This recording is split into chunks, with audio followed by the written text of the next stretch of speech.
I think you just gotta execute in practice all the time, all those little things, attention to detail in practice, and we hope that that's going to carry over to games. So I think, just doing all those little things is going to hopefully carry over for us. I'm a cowboy on a steel horse I ride. I'm wanted.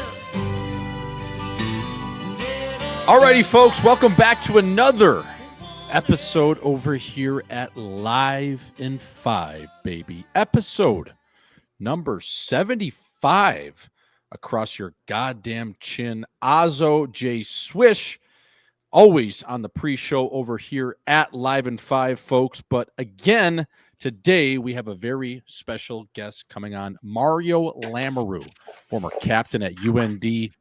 Played 8-9 years pro, easy come, hard to leave league, and then went overseas and wrapped up a nice career doing good things in Bismarck, North Dakota. The Sioux faithful will love it because not only is he a local product, Ozzo, of Grand Forks, North Dakota, it's a sneaky, just household name because of the entire family and what they've brought to the UND culture and UND hockey over the years.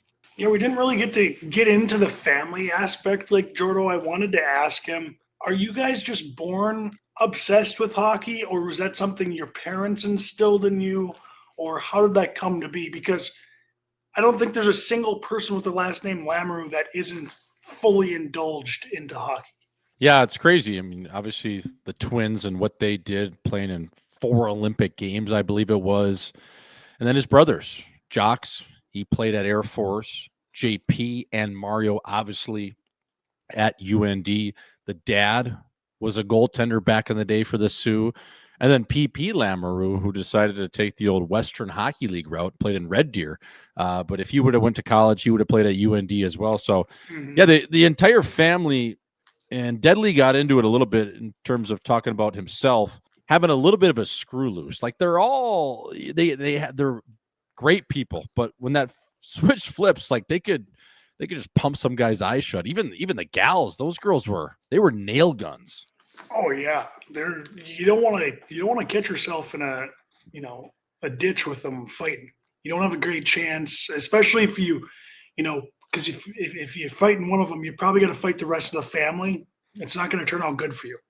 Yeah, so that was a great episode with Deadly. Obviously, we'll get to that later in the show. We're always brought to you by Butter Golf and Mini Movers. Mini Movers, the official moving company of Live in 5. Ozzo's got the David Letterman's jacket of Mini Movers on right now. So if you need a free quote, talk to the captain. He will get you dialed in from Alaska to Nebraska, baby.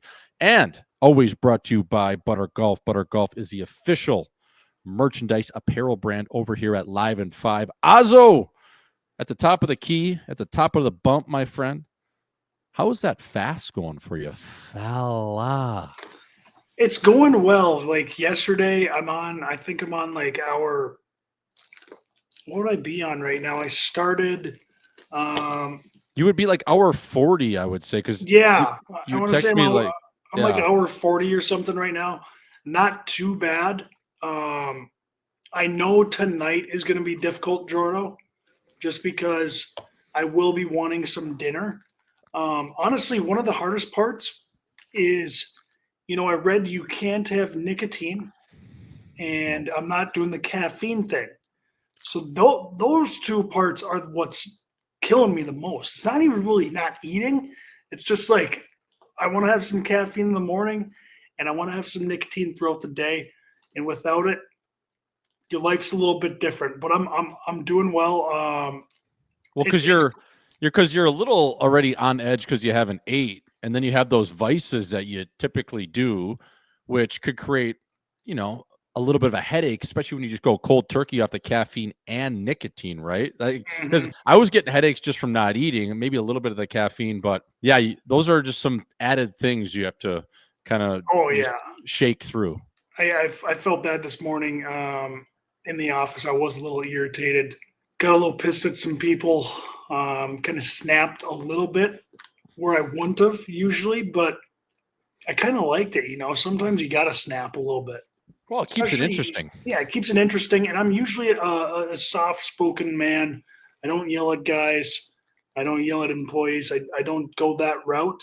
I never led that way, but sometimes it's nice to go that route because it works if you don't do it too often, you know? Yeah, you got to keep them guessing, especially in the dog days of February and mini, where you're bundled up and it's cold as hell and you're doing this 72-hour cleanse fast. I wanted to ask you, are you working out or are you just taking it easy? Are you going for walks or anything? Have you been in the gym? Yeah, I went on a walk yesterday and then I sat in a sauna. And today I actually plan on working out. I'm going to get a little kettlebell full body workout in. It's probably going to be a little tougher to not eat tonight after a workout, but part of this battle is that it's tough. That's why it's nice to do, because it's just something tough that you're pushing yourself through. Yeah, I think that's more than anything the entire point of it. Not only just reaping the health benefits of cleansing and detoxing your body, but I just think when you do hard things, things seem easier. You just kind of expand your horizon in that way. And you come back and even it's been 2 weeks for me since I did my first one ever. I know fully I don't have to eat, right? It's just like as a human, you get so programmed into having to eat or wanting to eat or thinking if you don't eat, you're going to pass out or you're going to get lightheaded. Now I fully know if I don't eat for 12 hours, I'm good. Like big whoop. It doesn't really matter. And if I have an option to put something shitty in my body or not eat, Azo, now my conscience is like, I don't have to eat.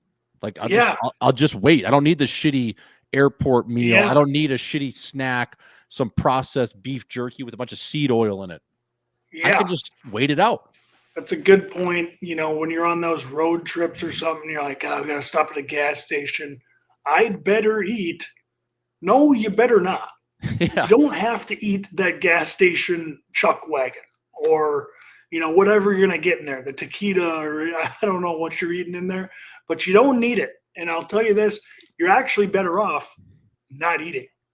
Yeah. I have this gas station right across the street from me. And sometimes late at night, I get a little hungry and, you know, I'll pop over there and pick out, you know, like a banana, or I used to get like a pre-made PB&J, and I was in there last night just grabbing a couple waters on my way home. And I was like, man, like I don't need that shitty PB&J from the Jackson's gas station or the beef jerky or the Golden Grams bar. I'm good. So I think in that sense, it kind of changes your chin a little bit where you're able to sort out just different things. And yeah, man, it's a good grind. The biggest thing for me was I just couldn't sleep. I don't know how you're sleeping, but that was a grind a little bit. Yeah. Last night was pretty tough. Yeah. Your body goes into a primal state of, I need to fuck something, run a marathon or go hunt. It's pretty crazy, but Azo, stay in the fight with that, my friend. Just wanted to touch on briefly the wasted management this year. I mean, what a turnaround from last year, brother. Last year, obviously, they had shades of Panama City Beach. It had Daytona vibes. It was just white trash in every sense of the word. This year, the Thunderbirds, what they did to clean it up, new entrances, just higher security. They brought in a ton of different security staffs. There was more police. What a clean, crispy event. The weather was beautiful. And Azo, I was sitting right behind the dish at 16, literally at position 1A at 12 o'clock for that hole-in-one, and the scene was insane. I mean, I threw my drink. Nuts. It was nuts. Did you see that dunk by Griot? Like, that was an absolute dunk. Like, it didn't even hit the flag. It just, like, dunked in and then just, like, whirly birded around, and all of a sudden it just sat in the cup. It was unbelievable. The celly was insane. The celly was insane. Yeah, I can't believe I saw on Twitter there was a guy who bet probably good odds too, like there won't be any hole-in-ones at on hole 16 this weekend. I think he put a ton of money on it, and I saw that go in. So I thought about that guy, but I also thought about how great it would be to see a hole-in-one in person in that atmosphere. It's probably one of the best places to get a hole-in-one ever. Yeah, it's got to be the best place to get a hole-in-one. Yeah. I mean, there's 22,000 people on that hole alone, and it was jarred. And the way that dunk went in, and the funny thing is I was betting some jackass in the suite next to me. He was like this young kid from Wisconsin, actually. He was kind of a beauty. but he was just drunker than shit. I mean, he was just full on Wisconsin drunk, which I do respect. So he was a good kid, and he lives in Madison. He actually went to the same high school as Jake. So we were chopping it up, and we were, just getting situated in that suite. Probably maybe four golfers had been at that point. Maybe, so it was probably, I think it was 2 groups, and then Grillo's group came on our griot. And the kid's like, "Hey, Swish, you want to make a bet? Like, who do you got to go?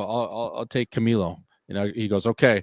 He took, I forget the other guy, and Grillo steps up, or Griot steps up, and just absolutely dunks one. So it was pretty sick. Not that you had to pay for any of the drinks in there, but we made like a little bet that he didn't pay me out on. But I that was like the first golfer we got in and actually watched, and he absolutely dunked it. It was so pure that I thought he hit it over the green into the sand, like he flew the green. And we're like, wait, that just went in. And it was like a delayed reaction from the entire crowd until he was jumping up the celly. I mean, there was probably, I don't know, 10,000 drinks thrown on the course. Like, it was crazy. I threw What's the process after that, Jordan? Like, they gotta cleaned it up. They gotta clean it up. How long are people like kind of partying after it? Like, that's gotta be a long come down. Yeah, there's probably like a 20-minute delay. Like, they got it done pretty good with the security and just all the staff and people working on the 16th, and I think they probably called in some people from other holes. But yeah, man, it was probably like a 20-minute delay, 25, like a 2-drink delay. It was nuts, man. It was one of the cooler things I've experienced. And then obviously sat there all day, unbelievable seats.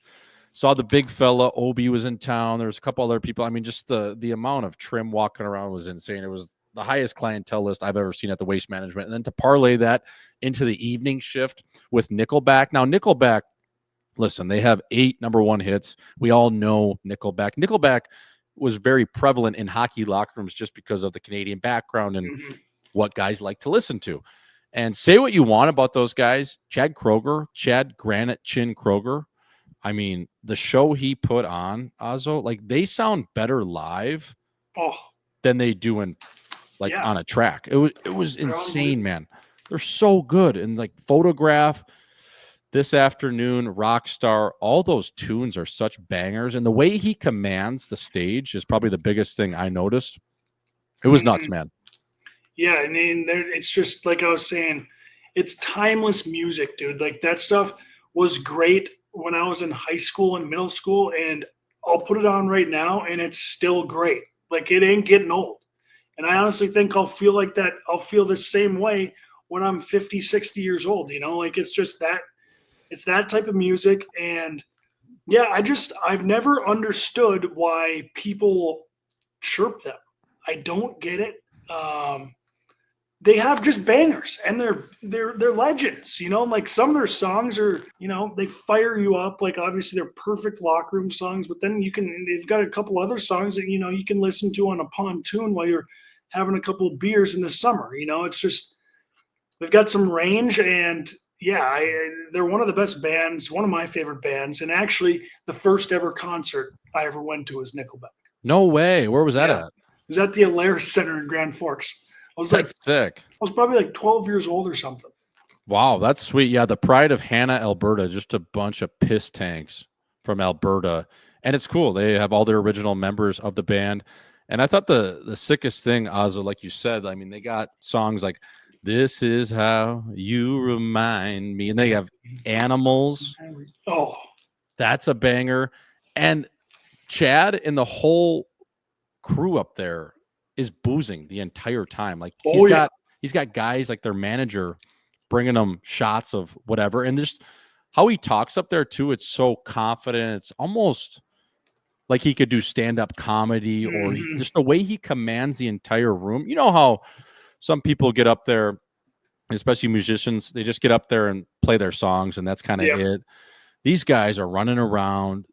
They're taking a minute or two in between songs, kind of pumping up the crowd. I just love how they slowed it down. He kind of he's a showman. It was nuts. Those are the best. Those guys are the best. That's why, that's why I think Kid Rock is one of the best shows you can go to. Nickelback. It's the reason why I didn't really like Zach Bryan. Yeah. Just sing a song. All right, it's over. Sing another one.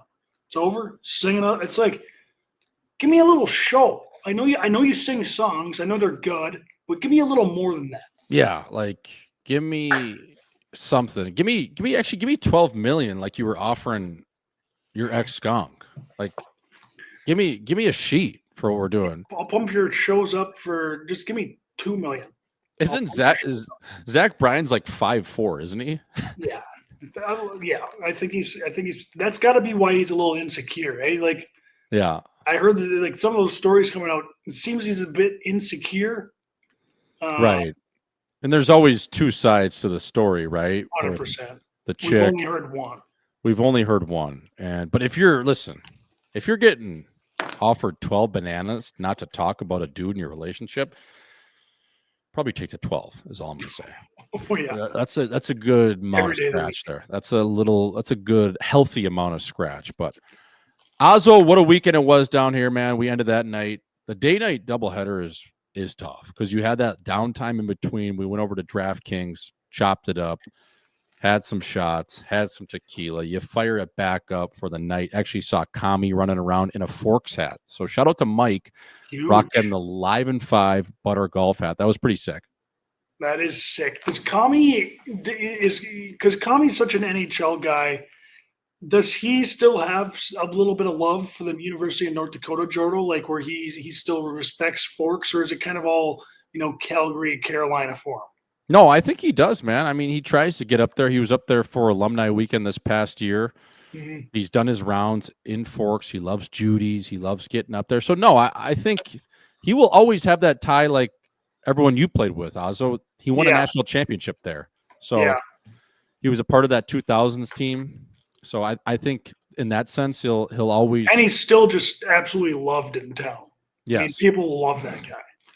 Yeah. So yeah, I mean, he was a UND legend, good defenseman there, and then went on to win a Stanley Cup. And not only did he win a Stanley Cup, he won a Natty Chip too. So no, I think Mike will always have a special place in his heart for the University of North Dakota. So it was good to see him. There was some characters running around for sure. Jerome McGinley was there. Iggy. I thought he'd be bigger, man. How's he looking? Jacked, but I thought he was like 6'2" or 6'3". He's maybe 5'11", I would say Iggy is. But oh my God, just pump your eyes shut. You forget how good Iggy was. So Iggy and Jamie McClellan, Noodles, who's on TSN, those guys are like best friends with Nickelback. So when they said they didn't want to go on stage, they went over to Biz and they're like, "Hey, Biz, do you want to go on stage?" Because Noodles or Iggy, they're just not going to do it. They're too rich or they just don't want to. So Biz got the call, and Biz actually shredded it up there. I don't know if you saw any game film of him, but he came out and did Rockstar with the band. It was pretty sick. I was like, fuck. Was he just kind of singing along with it, or what was he doing? No, he was fist pumping. He kind of came out, gave a little bit of an intro, thanked Chad for having him out there, and then they rocked out for probably 2 minutes, and he was fist pumping, and at the end, he just went mic drop, like literally just dropped the mic, like, see ya. So that was pretty sick, like a legit mic drop. And then, I mean, what a high you got to be on after that. I saw him right afterwards. He was so jacked up. He had a sweat going, a nice glow. Being a rock star, even for 2 minutes, that's like a bucket list thing I would love to do. That's the pinnacle. It's like Biz is perfect for that, though. It's basically like you're at karaoke, Ozzo, with 20,000 people watching you. It's the best. I've always said it. The best thing you can do in life is be, that artist on stage in front of that many people with the mic in your hand, and they're all just screaming at you. Like, there ain't nothing better. No, athlete or rock star, I don't think it's close. No. How about athlete? We were having this conversation with Brad Richardson's wife, who is famous for being on Gossip Girl, like a really well-renowned actor. Actor or athlete? Like actor, you're way more famous. More famous, depending on. Yeah, I guess. So how about actor or hockey player? Because Tom Brady, I guess. Yeah, actor or hockey player. I mean, hockey player is way cooler. Cooler. It's definitely cooler. It'd be tough for me not to pick actor, though, because you're not hurting. I mean, maybe you are. It is hard on your body. I forget about that. Some of your roles you got to get fat for. You got to get skinny. So sometimes it is tough on your body, but I think about hockey and all the downsides it has on your body, Jordan, like your knees and your ankles and your shoulders and your head. It's like, okay, you're living a pretty good life from like 20 to 40. But then once you hit 40, I mean, what's your body feeling like? Oh, God. Probably terrible. So bad. I mean, we're 30 and we're still having those days where you wake up, you're like, fuck, my back's in one, my hip hurts, my shoulder. I've never felt this pain before. And then you add on guys that played 15 years more than us. It's a tough game. The worst part about hockey is when you're going good and everything's good and you're getting points, your team's winning, all that jazz, you're on a roll, and you just on a Tuesday in front of nobody just get stuck in the face and you get cut open for like 12 zips, or you take a puck to the face and you just got a swollen volleyball on the side of your head. You're like, Jesus, man. It just humbles you so quick. You're like, fuck this. It humbles you so, or like a puck or like a stick to the edge of your finger or something just small, like your finger, and it hurts whenever you're doing anything. And you're like, I'm just in pain all the goddamn time from my fucking finger. And I was just having a great time for like 2 weeks, had no injuries. All of a sudden, just bang, finger. Oh, God, it's the worst. Or just that growing pull at a morning skate. Oh, now you gotta battle it out through a game with a pulled groin. You're stretching it out, trying to tape it up. Can barely skate. Can't sleep at night because it's throbbing. Yeah, can't thump at night either. You're in so much pain. Oh man, that's brutal. But that's show business, baby. That's the game. You're a warrior. Speaking of the game, Ozzo, the Super Bowl recap. Man, what an underwhelming effort from the Kansas City Chiefs. They just could not get anything going in that match. I mean, I would say in modern time, that's got to be one of the worst Super Bowls just from an entertainment aspect.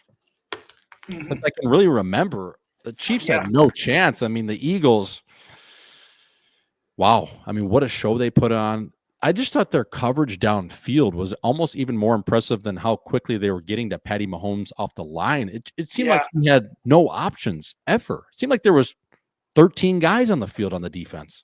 Dude, I didn't think I'd be saying this right now, and I know I told everyone to bet the Chiefs because you can't bet against Patty Mahomes, but like, I never watched Tom Brady have a game like that in the Super Bowl. No, I mean, he was bad, and I know he was getting pressured, but like, they weren't even blitzing Jordan. They were coming at him with 4 guys. So like, you got to escape some of those. Some of his passes were brutal. It was a terrible game. I don't know if the Eagles are that good or they just kind of exposed a fraud Chiefs team that somehow got their way to the Super Bowl.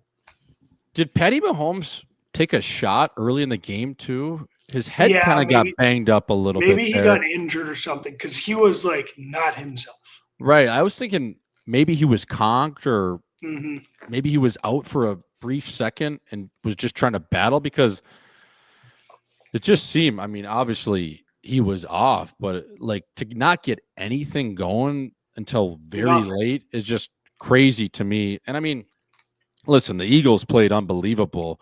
Their team was good. They threw the kitchen sink at him, but just for Patty Mahomes to go out like that, I don't know. It just seemed weird. Do you think Kelsey's done? I was thinking about that. Was that his last tilt? It's a tough way to go out, but like he's so slow out there. Oh my God. Yeah, I mean, I think I can't speak for him. I mean, it's a tough way to go out, but what are you coming back? I mean, do you really want to come back for another year? You know, you're playing tight end. It's not like tight end is probably the hardest position in terms of injury, like as a football player, because you're blocking and then you're also running through the middle and catching passes and just getting blown up by linebackers. So yeah, I just don't see how he can go through that again. That position sucks. Yeah, and you got no money to motivate you. Like, he doesn't need money. He's no, he's got too rich. funny. I think Kelsey at this point is just too rich to play. Yeah. I mean, that's what it comes down to. Did you see, speaking of tight ends, did you see Gronk on the halftime show? Oh my God. It looked like he did like 2 Hollywoods of Colombian Bam Bam. Did you see how fast he was talking? He was shouting into the mic. I thought he was going to eat the mic at one point. Yeah. Like his eyes were so wired. His jaw was a typewriter. It was crazy. I was like, whoa, Gronk, I get a little horny at sometimes get talking fast. You are on another level right now, dude. He's in Louisiana, you know, he's in New Orleans. So who knows what he got up to, but yeah, Gronk, he can get going every now and then. I mean, I don't know when he's sober, when he's not, because he always is just wired. Yeah, I mean, the typewriter jaw he had going was, they must have told him in the TV room, hey, you only got 12 seconds to talk, and it all of a sudden just like right in your chin. I was like, Jesus, Gronk. But at least he was bringing the energy, because his quarterback in the booth, man, is he tough to listen to. Tom Brady, bro, like I don't know if I can listen to another call from start to finish with Brady on it. He's just so uninteresting. And you think for a guy that won 7 mugs, Ozzo, he'd be bringing a little bit more knowledge, a little bit more terminology, just on a front to really relay just a better painting of a picture to the viewers. I thought he's so bland. Yeah, very vanilla. Just like it's so, all the answers are so stock. Yeah, just very. I feel like I could be giving some of these answers. You know, he does get into a little bit of the quarterback position and what they're thinking and stuff, which, you know, they're supposed to do. He's not interesting, like he said. I don't think he's like horrible to listen to. Like sometimes I like Tony Romo gets to be like, all right, dude, shut up. Yes. Tom never gets to that point, but it's like you almost want him to. Yeah, I just think he could. I just think it's very vanilla. It doesn't come from a place of the greatest of all time. Let's put it that way. It comes from a guy that played college and just kind of talking off at a bar a little bit. I don't know. It's just he doesn't entertain me at a level that he did as a player, and maybe he can get better. And I just think Greg Olsen was so much better than Brady, and it's tough to compare apples to apples. But I will say this about Tom Brady. His jawline and his cheekbones, I don't know what he's doing with the Botox, but he's got vacuum sealed cheekbones right now. It's actually insane. He looks a little weird. Yeah, he's got the old fish going. Yeah, fish on a hook. Does he think that looks good? I mean, I don't know. And brother, you don't need to look like that. What is he on Ozempic? What's he doing? Because he looks like almost just like skin and bones. I mean, it legitimately looks like his cheekbones are vacuum sealed. Yeah, I think it has to be some Botox, some plastic surgery. I think he's got to like that look, because I know he's in shape. I know he takes care of his body, he's disciplined, but his face should not be that skinny. No, I mean, he's going it looks like he's a cougar going to a med spa twice a week down here in Scottsdale, and he's hanging out at the pool, and he's over at the Henry having lunch. It's like, bro, what are you doing? That does not look good. He seems to look different every time I see him too. So I don't know if he's got a chin guy or a filler guy on command, but his look every time seems like it gets more vacuum sealed. It does. I think he's got that slight addiction to fine tuning his face. You know, where the girls have that slight addiction to making their lips just slightly bigger every time because they're like, oh, they're not big enough. I want to make them bigger. I think he's got that. Yeah. Where he just thinks he's got to keep going my cheeks aren't skinny enough, or my jaw's not defined enough. I gotta go more next time. Yeah, he's looking at himself in the mirror more than White Goodman, is what you're saying. Yeah. He has to be. Who knows? He might be shoving the pizza down his pants too, like White. Oh, yeah. Before Michelle walks in. He's zapping his nipples when he's eating a donut. He's teasing himself with the donut and the pizza, and he finally takes a bite of it and zaps his nipples. Yeah. I don't know. It just seems like he might want to just relax on that TB12 if you're listening. Just relax, TB12. None of us actually care what you look like. you're a good quarterback. Right. And whatever you were doing before, you looked better. So he's had like so many different looks over the years, though. He had that baby face, then he was kind of fat a little bit, and then he's kind of transferred into this chiseled jaw, vacuum sealed cheekbone guy. So yeah, over the years, TB12 definitely has had different looks. But Azo, next year, 2026, the Super Bowl halftime show. I think I want to see a guy like Morgan Wallen up there. I just don't know if the rap does it for me on stage in between halftime. I think you go with a guy like Morgan Wallen or a rock star, someone that can get up there and give me more spunk, not just sing "They Not Like Us" and nobody really knows what's going on. No,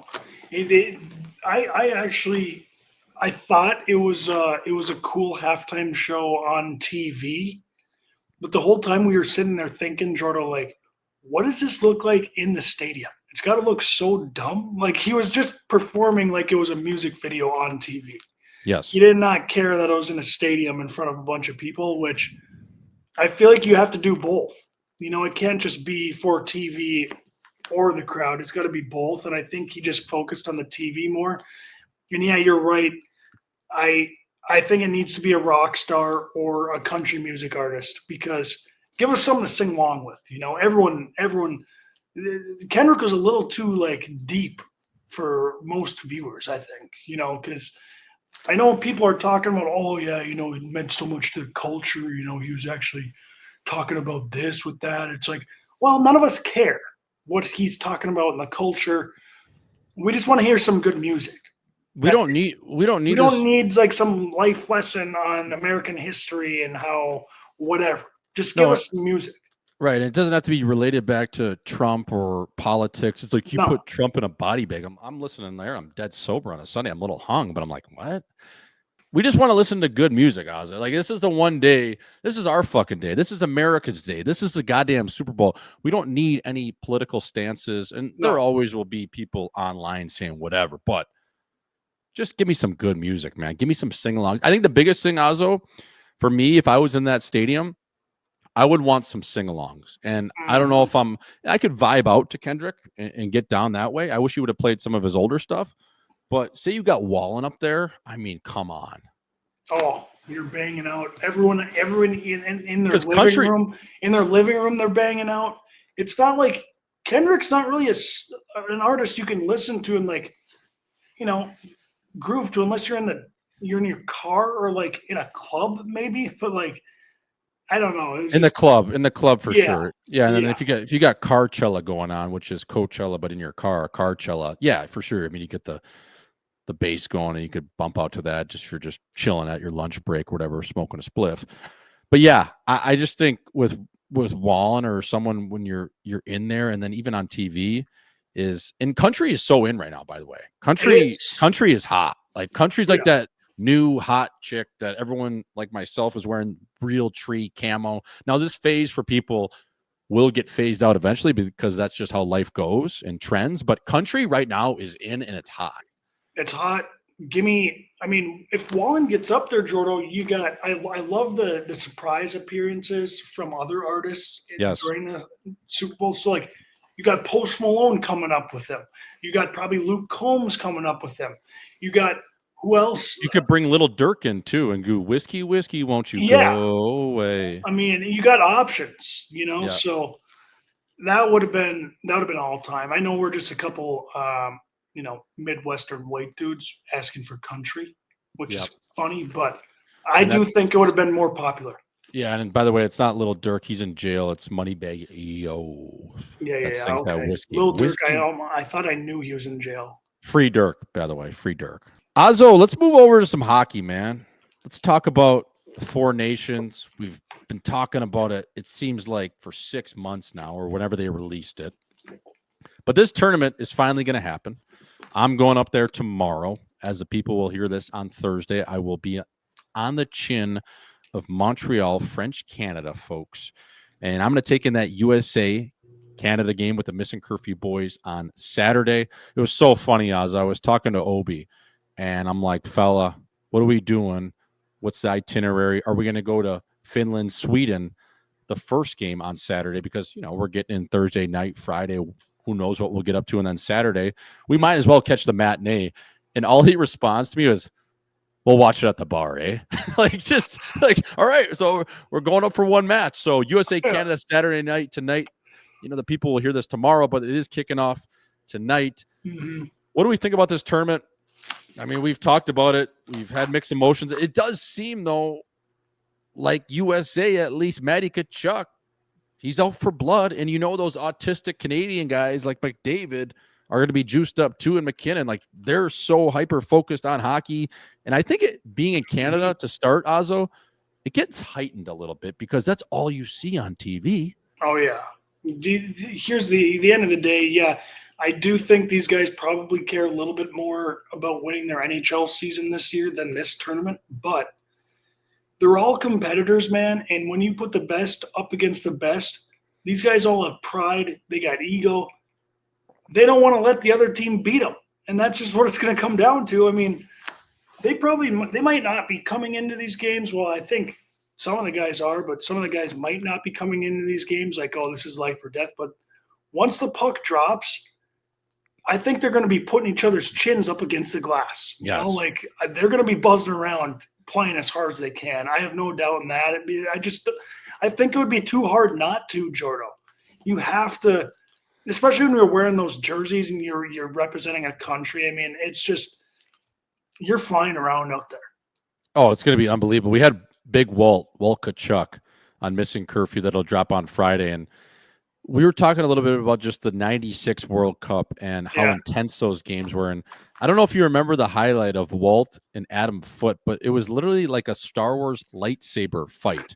And Walt Tkachuk is just using his stick like a full-on criminal, like a baton. He's like hitting Footer across the body with it. It was just, that was obviously different times, and that's a different era, but I hope it gets heightened to that level a little bit. And I just love the Americans' third line of Brady Tkachuk and JT Miller playing together, because who knows what's going to happen with those guys on a line. I mean, those are two borderline criminals going in on a forecheck Bash Brothers style. And does Canada have a guy to like answer the bell against a couple of those guys? Who do they have? Konechny's a little rat. Marchand, a little rat. But they don't have a Tommy Wilson. They don't really have a big body to. Yeah, you'd like to throw Tommy Wilson out there and go just Bundy someone on USC.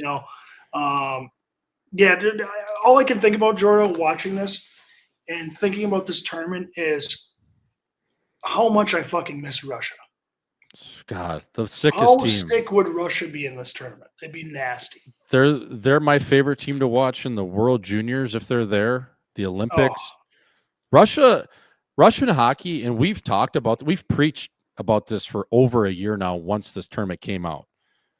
Russian hockey is some of the most silkiest, just poetic, artistic hockey you can play. I just love Russian.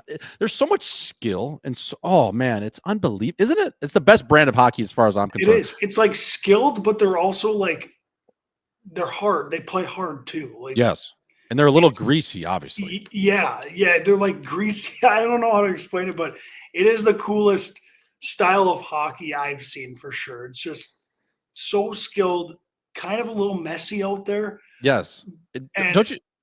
It reminds me of like the And One mixtape back in the day when like street ball, like that's how they play. Yeah. Like it's a little messy. The passing might be a little off, but the one-on-one skill is the best in the world.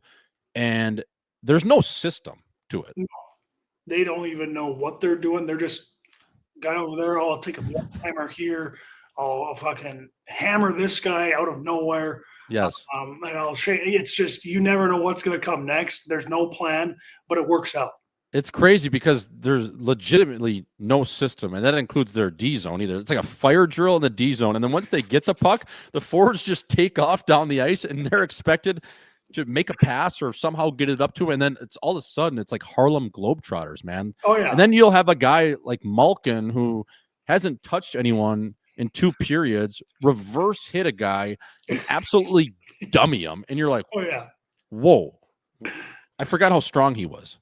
Oh yeah, you had no idea because all he's been doing is toe dragging around, not back checking all game. But then all of a sudden he gets pissed off, and you realize he's actually pretty fucking scary out there too. Yeah, right. I mean, and then the defensemen are always so hilarious too because they're so skilled, and it basically comes down to do they actually want to play defense or not, and are they going to Yeah. toe drag a guy last man back? And then they'll always just have a nasty goalie, like obviously Vasilevsky, Oh, yeah. to bail them out whenever Yeah. they need. So it's so sick, and they'll give up a breakaway every power play too. They don't give a fuck, man. They don't No. care. I'm just gonna. I miss them. I wish. I don't. I like that team Sweden. Jordo Zibanejad. Now Zibanejad, unbelievable player, but a 1C on Ooh. Team Sweden. I mean, that ain't a good look, is it? No, their forward group is not perfect. No. Their defensemen are pretty good. You got Yeah. Hedman, Brodin. You have obviously Dahlin, that Anderson, Forsling. So their D is as good as it gets, and their netminder is decent as well. But yeah, they're kind of just like a bunch of plumbers with a couple skill guys mixed in there, and some guys that are on the back half of their careers. Obviously, Nyquist and some of these guys. But I even look at Finland. Like Finland, their forward group and their centers are legit. Mhm. But they've had so many defensemen get hurt, Ozzo. They're down to their last eligible National Hockey League defenseman, who's their 7th. It's that Hinola kid from Winnipeg. Now, he won't probably see any action, but he's their 7. And Finland actually has better defensemen outside of the NHL. Why can't you go to some of those guys to play in the tournament at this point? Because they do. Some in the KHL, Mhm. Germany, even in a guy like Sami Vatanen. Was that a rule? Was it? Yeah. It's only NHL players. Yeah. So like Finland has better players outside of the Yeah. NHL right now on defense. That's confirmed. That's tough. Then why would they make that? I don't like that rule. I know. And because then it's, I guess, just because of how it matches up with I the guess schedule and maybe Yeah. insurance and different things. But yeah, it seemed, I was looking at their roster. I'm like, wait, they got better defensemen outside, which is just crazy to think, right? Mm-hmm. And You then never know that. You'd think they'd be playing in the NHL, but that ain't always the case. no, I mean, Sami Vatanen's still getting it done in Geneva, making 800,000, just absolutely snapping pucks and not getting hit. So, yeah, I'm just interested. The biggest dark horse, I think, is Finland, and I think Mhm. who knows, they grab a game, one of their first game, maybe they upset the Americans, and who knows, they could get some steam. They're going to play that 1-3-1, Ozzo. They always do it at the international level. They play a 1-3-1. They box it up. They rely on their goaltending, and It ain't gonna be easy. no, just from playing Finland, even in your USA Hockey days, Yeah, they muck. It's going to be a they 2-1 muck. game. They work so goddamn hard, and they're smart, and they're disciplined, and yeah, you got to be really good to beat them. Yeah, I mean, that's what's going to be like. Yeah, it's all going to be. Their games are going to be lower scoring defensive games. But then, Jordo, I wanted to ask you, where does this trio of McKinnon, Crosby, McDavid on Canada, where does that rank in the all-time like 3 best players on one team at one time? I mean, is that? I know you probably had Gretzky and Lemieux and probably someone else. I can't think of them right now, but that's got to be up there with the 3 deadliest players on the same team at the same time. Yeah, for sure. Whether it was Gretzky, Lemieux, Paul Coffey at the top of the key, and then whoever. But that power play that you mentioned, those 3 guys, you're going to have McDavid, McKinnon, Crosby, Reinhart, and Makar up top. Like what? Better not take a penalty. Like that is insane to me. Just the way. I mean, Makar could have 4 points in a period if a team gets down shorthanded and starts taking a ton of penalties. Like that guy is a cheat code in itself. And then you have McDavid coming off the wall, finding the one-timer, and then Crosby. You have a good power play when Crosby's your net front goal line guy. Let's put it that way. Oh yeah, yeah. That's absurd. It's insane. It doesn't even make sense. Like, imagine looking at the lineup sheet in the locker room and you're just, okay, I got this. I'm going to be out there against these guys. Like, oh my God, you got to play against these guys all night. They just keep coming. It's insane. I mean, That's what I'm most excited to see is that power play, just how well they snap it. Mhm. Like, you got the dog who gallops through the middle of the ice. You have McDavid, who's the fastest guy in the league. And then the way those guys stick handle on the half wall, like it's going to be insane. And then when all else fails, you find a 50 goal scorer in the middle for the bumper. And if Reinhart touches that puck anywhere in between the hash, it's in the net. Oh yeah, Like it's insane. And then how about Drew Doughty the getting best. the call, playing on Team Canada, all-time dude. I was looking at time on ice this season, Jordan. Drew Doughty, I think, is number 2 in the league. Still. Yes. How? And he was hurt for 6 months too. And he came back and started playing 30 a night. How is he playing this many minutes every night? It's insane. This guy's career it's incredible. It's insane. And there's 2 guys left from that 2010 team in Vancouver when they won that gold and beat USA. Crosby obviously had the golden goal. It was Crosby and Dewey. And Dewey at that time was like 19 years old. Yeah. Like the guy, they said, we're going to bring him in and we're going to ask him to play these different roles potentially. It's by game 2, he's going to be playing 30 a night. Oh, yeah, 100%. Like, I mean, he's just unbelievable. He's one of those guys, Ozzo, when the stakes and the chips are in, yes, his heart rate lowers, and you can't teach how to handle stress, and especially big-time games. And he's just one of those guys where as a coach, when he hops over the boards, you can fully trust him. 100%. And that's the way he's always been. Just an incredible player. Yeah, I'm pumped he's on the team. Yeah, I'm fired up. So we'll see, man. I think that's obviously going to be the sickest game. USA Canada Saturday night at the Bell Center. How are you going to be absolutely pinned? God damn it, going into another bender. Jesus. Just doesn't stop. Never ends. It never ends. Oh, I got Sebastian Maniscalco this weekend, so I can't, not going to go to that one. The thing is when you're doing this fast too, you're going to feel good. It's all about how you feel about yourself, and you're going to feel good about yourself once you complete this, and you're going to feel like you can run through a wall and do anything. So you're actually going to have that cape back on as Superman. So that's a good feeling. That's the worst part. Yes.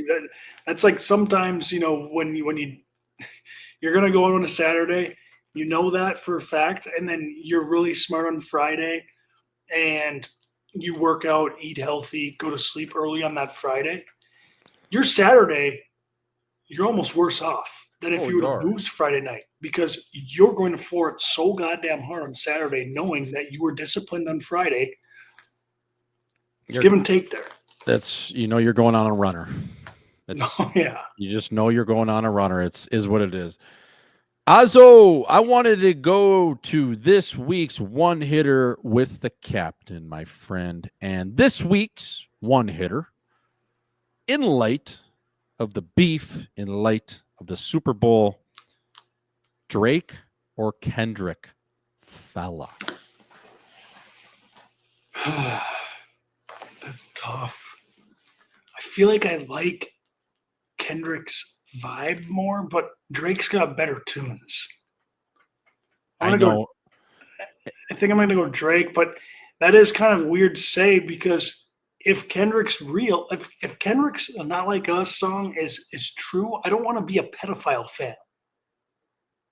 Yes, that is. And Kendrick aside is a Compton guy. Yeah.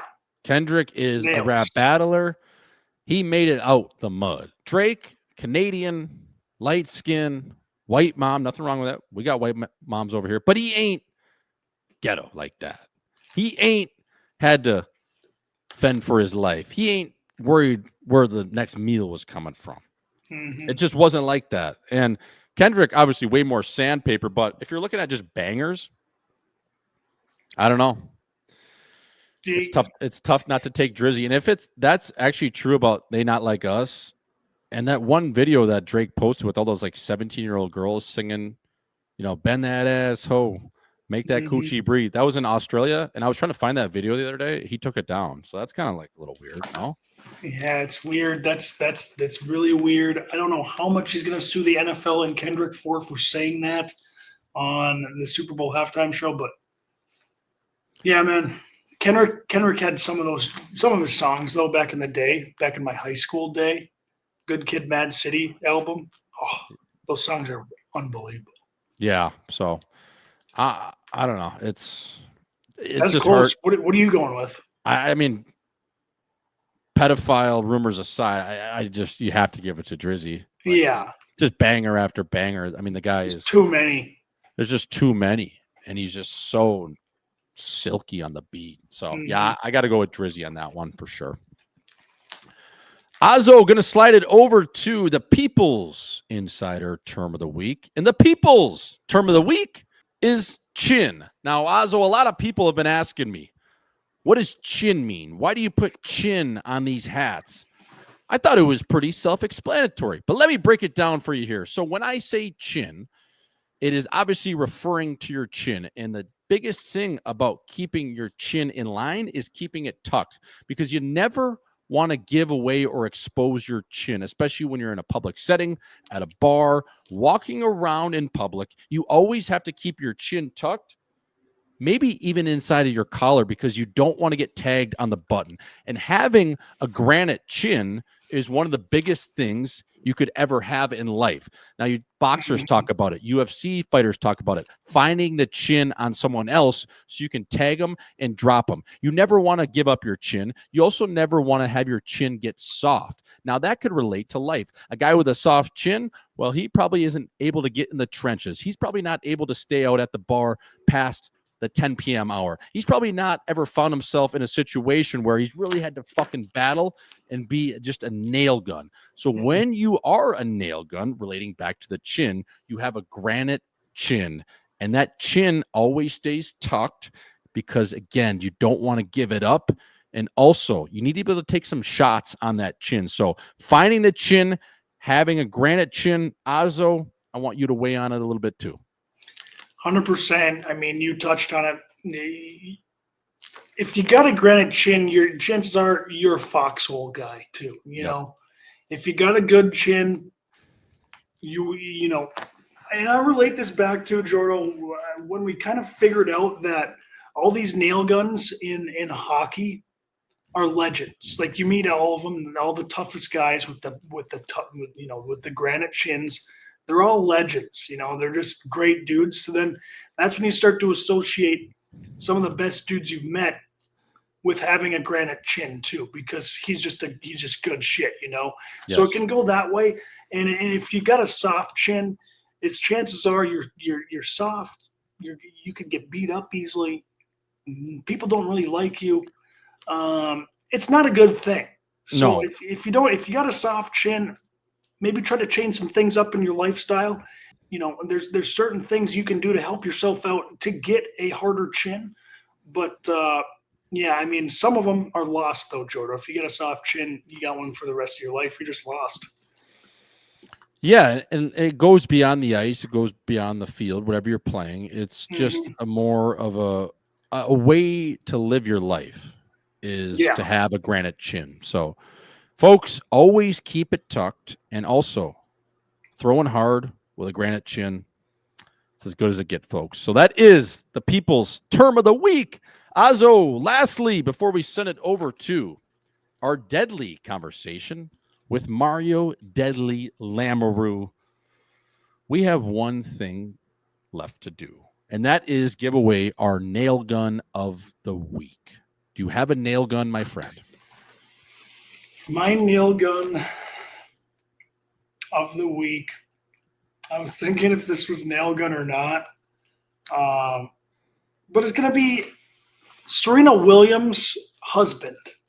White boy. White boy, out of shape.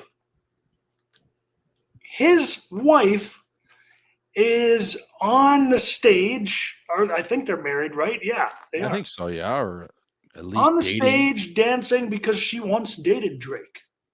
So now she's on Kendrick's side. Yep. So I got to give it up to this white boy dating Serena Williams. I don't know how the hell he pulled it off. I didn't even know this. I didn't know she was married to a white guy of this nature. Now, Jordan, this guy's got long hair. He's got like a scruffy beard. Barrel. He's out of shape. He looks ugly. This guy must be the biggest nail gun in the world. I mean, he's got to be hilarious. Might have a hammer. He's got to have a wrench. Yeah, but This guy, I saw a picture of him. I was like, I didn't know this was a thing. He's got to be a nail gun. So I wanted to shout him out as my nail gun of the week. I love it. I love it. Yeah, I saw that picture. I said, wait, what? And now listen, I'm not a 10. You're not a 10. But I don't think even with her accolades, you'd want to be dating Serena Williams. So good for this guy for getting it done. Again, I mean, she's the greatest women's tennis player of all time. And one of the best athletes of all time. That's all it takes. She must have a wrench. I mean, yeah. It has to happen because you can't walk around with that flow, that barrel, and just, get the greatest of all time. So good for that guy. Something's going on. Yeah, good for him. Yeah, he must be doing something crazy. He must like getting tied up or something. Who knows? So I'm going to stay on the white boy front, and I'm going to give it to rookie safety or cornerback of the Philadelphia Eagles, the pride of Iowa City, played for the Hawkeyes, Cooper DeJean. Cooper DeJean had that pick 6 to ignite the Philadelphia Eagles in their stomping of the Kansas City Chiefs. Staying on the white boy front, Ozzo, a white corner in today's game. I mean, incredible. that's a diamond in a rough. That's something you don't see. That's like seeing a zebra without stripes. I mean, at that point, is it even a zebra? Like, I'm looking at this white cornerback. Is he even a cornerback because he's white? That was so nails. Pick 6, first touchdown ever in the National Football League. I thought maybe he should have won the MVP, just the way, because he had some nice plays throughout the game as well. But on that stage from Iowa, white boy, pick 6. Hey, how are you? That's my nail gun of the week, bro. Great call, Jordo. I'm happy you brought that up. Unbelievable performance by him. Put it on for all white boys in America. Kind of, it's really inspiring, because that just it doesn't happen really in our world anymore, where a white boy can do that on the biggest stage in America. And it was an inspiring moment for all of us white boys. It gave us hope that, we can achieve something that seems impossible. Yeah, we just don't have quarterbacks and left tackles. We have a cornerback against all the odds. So, yeah, that was cool. He played a fucking hell of a game. I was happy for him. And, again, showing out for all the white boys out there on the defensive side, especially as a cornerback. So, Ozzo, always tape to tape with you, my friend. D to D, Hinge, back to D. Hey, how are you? No look. Let's send it over to Mario Lamoureux, former Sioux captain, Deadly, as they call him, Beauty, former host of Brad Miller Time. Great chat with Deadly this week. I think the Sioux faithful will love it. Ozzo, I'm heading to Montreal. You got a comedy show this weekend. We'll reconvene after. Enjoy it, my friend. Always good snapping with the captain. Folks, that was episode number 75, pre-show, across your fucking chin. Woo! What's up, bro? Not too much. Just I'm grinding. You're grinding away. Where are you at right now? And by the way, we're just gonna roll it because that's what we do over here at Live 5. We're just rolling it. So I know you're getting situated in, but where are we at right now? Are you in the home of Mike and Lisa Schmaltz in Bismarck, North Dakota? That's my spot. Yeah. Fucking right. Yeah. Wife is from here, so she drugged me out here in like 2015, and then this just kind of became home base. So what a good town that is, though. Do you ever get over to the Big Boy at all? I don't go to the Big Boy very often. Just, I got to be honest. Nothing against Big Boy, but I just a little overrated. I feel like it's like a, like pepperoni and cheese on Wonder Bread type of thing, but everybody here loves it. So what is the Big Boy? I got to hear about this because I'm not up to date. How do you explain the Big Boy? Like you have So you have the pizza burger flying saucer style, which Ozzo is basically 1 or 2 patties with cheese in it, and then it's just basically on white bread, but then the outside is like seared, so it's almost like it's like a grilled cheese with a couple patties in it, and then it also, what comes in there is pizza sauce, so you get flying saucer style, and you know how it is, Deadly. The people in Bismarck, they swear by it. My parents, it's a religion. You know what? It is good. I just try to keep the body tight, so it's not really it's not in the calorie count that we're looking for on a day-to-day basis. So, but the line to that place is like, they have like probably like a 10-car drive up. You kind of like pull in, there's 10 cars, and there's like a lineup out on like the main street pretty much all day long. So that It's- place is constantly packed. It's insane. And then they have the brown cow azo, which is a root beer float, but blended up into a shake. Now that's my favorite. And then you get the gravy, you get the fries with gravy, which is also a nice touch. But if you're comparing just like establishments, Deadly, and I know you like to keep it tight, I appreciate that because I'm the same way. But if you're having a cheap meal, the pepper trumps Big Boy, and it's not even close. You can't compare the pepper. And honestly, like the grinder kit, like, hey, you're down in Florida and you want the grinder kit mailed, it's coming right to your door. How can you possibly beat that? But yeah, I mean, my first stop usually when I come back to Forks is right to the pepper.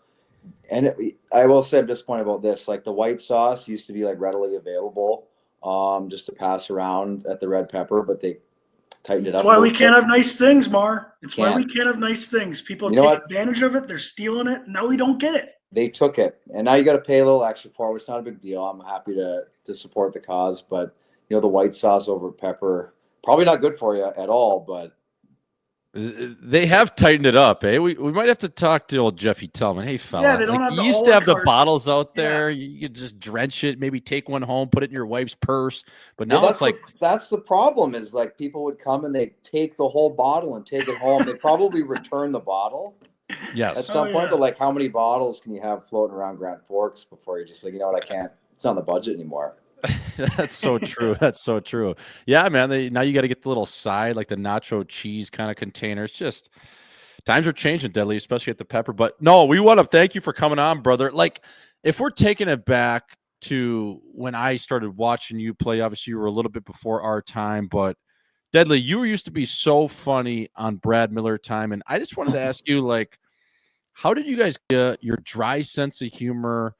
Like, you were almost, that was like a perfect role for something, you know, especially at that time. But that show was so iconic for all the Sioux faithful. And obviously it made its way in and around college hockey. Like, that was a YouTube staple at that point. We won an award. We won a national award for, I gotta think of the title, but yeah, we won a national award, like best, like team video production, something like that. Yeah, so it's award-winning Brad Miller time, I always say. Yes. But yeah, Yes, so yes. my freshman year, the media guy basically gave the team a camera and said, hey, we want some like behind-the-scenes footage, like kind of take it and run with it. So the first like 2 or 3 weeks, some different guys took the mic, tried to kind of like get a little, whatever you want to call it, show going. And then Brad Miller eventually took it over, and he was like really funny, really good on the mic. And then me and a couple of the other guys kind of like got on there a little bit, and then it just kind of became a fun thing that we got more into. And then like we legitimately started having like scripts, and Brian Martins would like come up with like a skit every week, and that turned into like a reality show type of thing. But it was honestly a lot of fun. Like I didn't think anything of it at the time, but I actually think it was like really good for team bonding.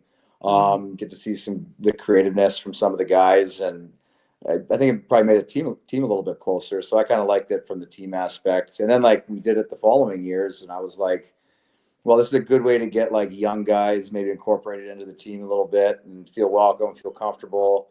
It's not easy for like, especially when I was there, like it was hard for like the young guys to come in and feel like comfortable right away. So They didn't want them to. Didn't want them to. That's true. But no, I thought it was an unreal way to get people incorporated into the team and feel comfortable and get to know guys a little bit better, and probably realize that some guys are funnier than you'd ever would know. And then you find out, you know, a lot of stuff you probably don't want to know about guys, but no, it was cool. It was, I enjoyed doing that. It was kind of a pain in the butt some weeks. Busy with school and practice and whatnot, but I don't know, it was cool. I can't imagine Dave Hackstall was like a huge fan of it. I just can't see him being like, oh yeah, I love this going on. They got scripts and doing all this. I kind of wonder if I don't think I ever felt any pushback from him. Maybe he liked it from the team aspect too. He never had wasn't involved. Never commented on it or anything. I don't think we ever got him on an episode or anything like that I can remember. I don't remember him ever saying like he didn't like the show or anything. I could just see him using it after like a tough loss and being like, you guys are all walking around the locker room just videotaping each other, fucking worried about the game. Worried about your show. Fancy award-winning show. Yeah. Yeah. Deadly was so original co-host, obviously Brad Miller and yourself, and then once Millsy left, it was you and Hexy, right? Well, it was Brad Miller was the original, and then me and Hexy just ended up being on there a lot, like the back half of the year.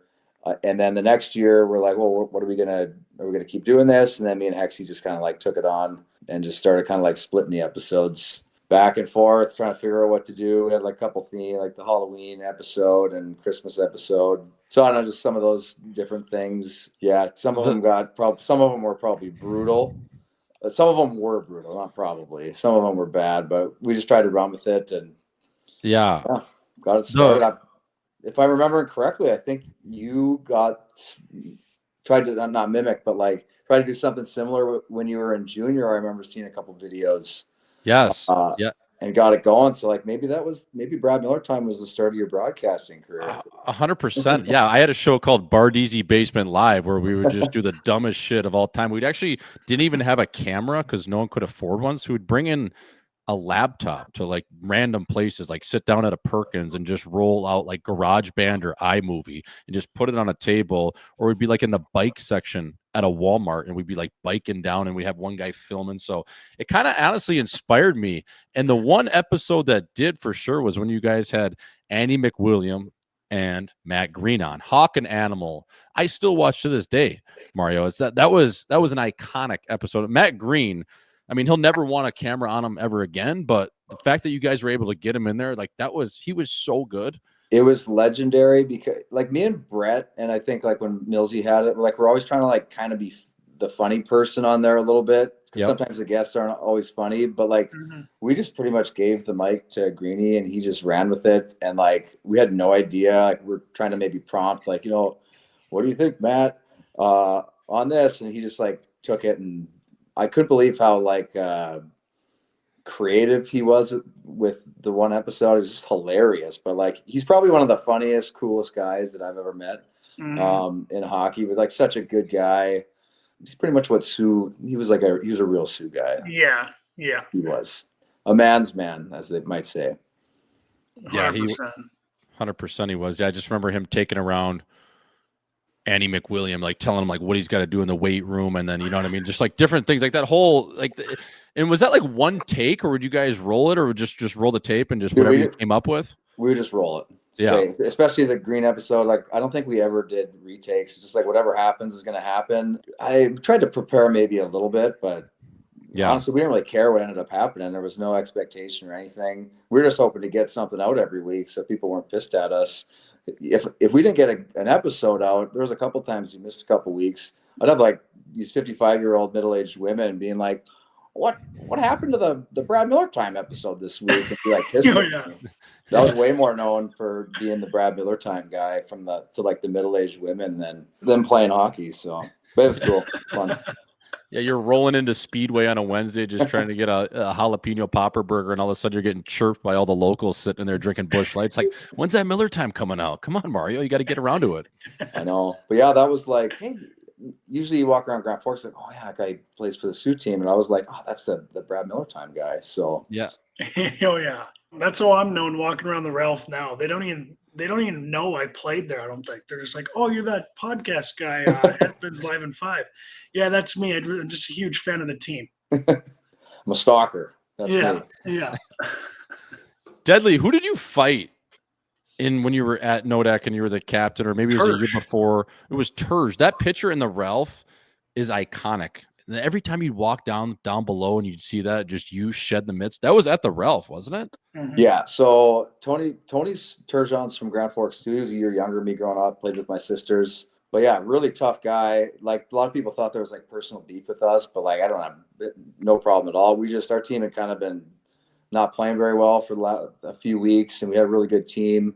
So I went up to Jax and I was like, I think Turgeon ran Forbert. And then I was just trying to get something going. I was like, you want me to go after him? And then Jax goes over to Hack and he's like, yeah, we're going to send you. And then I go out there. Next shift, Turge is out there. And I'm like, you want one? And I look over the bench and Hack's like, go. So I remember seeing that. So I tracked him down. Tony was probably uber excited. to go, and he gave me probably the biggest black eye I've ever got. But yeah, I literally had a nerve that like was just way off, that went like all the way down my face for probably like 5 years. Just wasn't normal. But yeah, it got me, something poked me right in the eye, or probably his knuckle. Gave me a big shiner, got suspended. But yeah, You showed up though. You showed up. Showed up. That's a big boy to go after. That is a big boy. But, and a lefty too. I mean, he can throw them both ways. But I didn't even know that. So yeah, that's probably why I had a black eye. So that wasn't was that pre-orchestrated at all, like, or just no. Kind of spur of the moment, ran Forbes, and you're like, you know, I can give him a go, and the Hack and Jack's gonna give you the yes, and that's what it was. That was pretty much it. So it wasn't premeditated at all. Just like trying to read your team a little bit, you know, what can kind of like help turn things around. The year before, I had the scuffle against St. Cloud, and that seemed to, you know, maybe be a little boost to the team with that Aaron Marvin incident, who he knocked out Jay Genaway for the season. But yeah, it was something I did in junior. And I was like, you know, a depth player at UND, so how do you find value in the lineup? You know, help the team get some kind of boost. And for me, it wasn't really relied on to put the puck in the net as much. So I tried to bring a physical element a little bit. That was just so nails. I remember I was at that game, and I remember seeing you look at the bench, and Hack's like pointing at you to go, and I'm like, no way, they're gonna go here. And then I saw you after, because you got booted from the game, and you're up in the concourse, and you had that huge shiner, and that was unbelievable. I mean, that's one of my favorite Ralph memories right there. Yeah, I mean, I was in the fight just long enough to get a cool picture, and they got it slapped on the wall. So I would lie if I would say I didn't think it's pretty dope to be in the UND video room and see my mug on there when you walk in. So it was pretty cool. Yeah. Team guy, Deadly, you always were captain UND. But the one story that I always heard, especially off the ice, regarding you was I think it was a party, maybe at your place. I don't know if you're living with Niter and maybe Tate Maris back in the day, where you filled like a vodka bottle up of water and got like everyone around you to kind of like, you know, start chanting, or maybe circled everyone up, because everyone obviously assumed there was vodka in that bottle, and like you got down and like one needed. And like everyone that didn't know or wasn't in on the joke just erupted that you need a whole bottle of like New Amsterdam or whatever it was. I can confirm that was a party trick that was pulled off. So was it more than once? No. Okay. You know, I saw another guy do it one time, and I was freaking out because I'm like, he's chugging a whole bottle of liquor. Like, that's not going to end well. Yeah. And then I found out later it was just a bunch of water, and I was like, oh, that's pretty tricky. But yeah, you know, we had some good parties back in the days, and I told Gleason was my roommate, and I said, hey, Gleason, watch this party trick. And there's an empty bottle. We put a bunch of water in it, and we took the whole thing. Don't recommend this to anybody, but yep. Yeah, down the whole thing, and everyone, you know, people are freaking out, being like, you can't do that. He's going to get hurt. You know, so, but yeah, we took it down, and it was mine and Glease's little secret. So yeah, I suppose the only dangerous, great party trick. Yeah, the only dangerous part about that is just see some other idiot will actually try it with a real bottle. You know, exactly. Yeah, don't do that. It's not a good idea. But you know what? You got to try to find the environment, bring the environment, bring the energy to the party, and that got the people going. Boys, I've seen someone do it with real alcohol. His name is maybe Chiswick, and he ended up maybe in jail that night. So, you know, don't recommend it to anyone. So Chiswick, that used to be his party trick, except for he'd actually do the rip your schnapps. You got to do the trick part, which is it's not alcohol. So he forgot to do that. So yeah, it's not a trick. Then it's not even cool. It's just like this guy's he's got problems. Yeah, 100%. But Deadly, obviously, 4 years at UND. Mentioned you were the captain. Like, what are some of the core memories that stick out at UND for you? Maybe it's a game. Maybe it was that Final Five game where you guys came from behind and won that with 10 odd forwards in the match, or just different times with, you know, some of your teammates. Like, what are some things that stick out to you? Maybe, you know, like it's a game or one of those moments. I like the game people would remember me for would be my senior year, the Final Five, where we were down 3-0 against Minnesota, and then came back and won 6-3 at the Final Five. I mean, you got a packed Xcel Energy Center. just crazy atmosphere, and got a couple goals in that game. So that was like an iconic one for me. And like, I think they would probably put that on the list of maybe like greatest Sioux comebacks of all time. So that was like a pretty sweet game to be a part of. My freshman year would be like a cool year for me personally, because I kind of like really worked my way into the lineup. Was, you know, very much out of the lineup the first half of the year in a little bit, and kind of like figured out how to work my way in. So you kind of get in there, and then our team ends up having success. We win regular season championship that year. So like kind of a gratifying year, put in a lot of hard work, was really tough. You know, you want to be in the lineup. I think also you probably went through similar things your first year, and it's tough. Like, you're trying to be a team guy. You want more opportunity, and like figuring out that process of, okay, how am I going to get myself in and bring value to the team? So that was a really gratifying year when I finally kind of like earned my spot and our team did well. But I mean, just every year was a little bit different, you know, different successes. Even like the hard times, you're kind of grateful you went through them, because it was fun to like maybe come out good on the other side of it. But yeah, my freshman year and every year we were, for whatever reason, we weren't good the first half of the year, and always seemed to find a way to come back. And it was like that, I think, every year except my junior year, we had just not a good first half at all. But yeah, those would be, and then like obviously the team camaraderie, and like being, for guys that have been part of that locker room, like it's hard to describe like how special being part of that room is, the culture within that room. If you haven't been part of that, it's hard to kind of describe, but yeah, it's that team. You're special. That team your junior year was so good too. I'm looking at it right now, 32-9-3. Fratty probably should have won the Hobie that year. Niter was nasty. Jason Gregoire, that's a name. You had Trupper, Malone, Genaway, Hextall, Christo, Nelson, Marto, you, Forbert, Blood, Simpson, Lapointe. Like, that's we were some loaded. wagons on that team. It's just like, it doesn't even make sense how you guys didn't win it that year. You know, you lost in the semifinal to Michigan, I believe, but you ran into a hot goalie. We lose basically 1-0. I think it was 2-0 with an empty netter, but like, you know, outshoot Michigan like 40-15, something like that, and just can't squeak one by him. Hit a few posts. Michigan had this little goalie, Hunwick, that year, and he's just totally stole the game.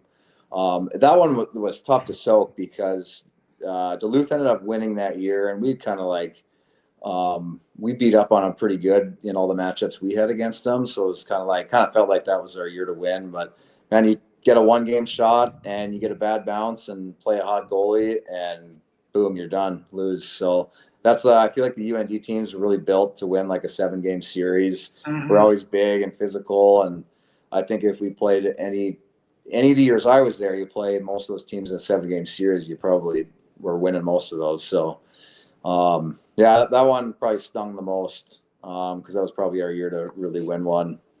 Yeah.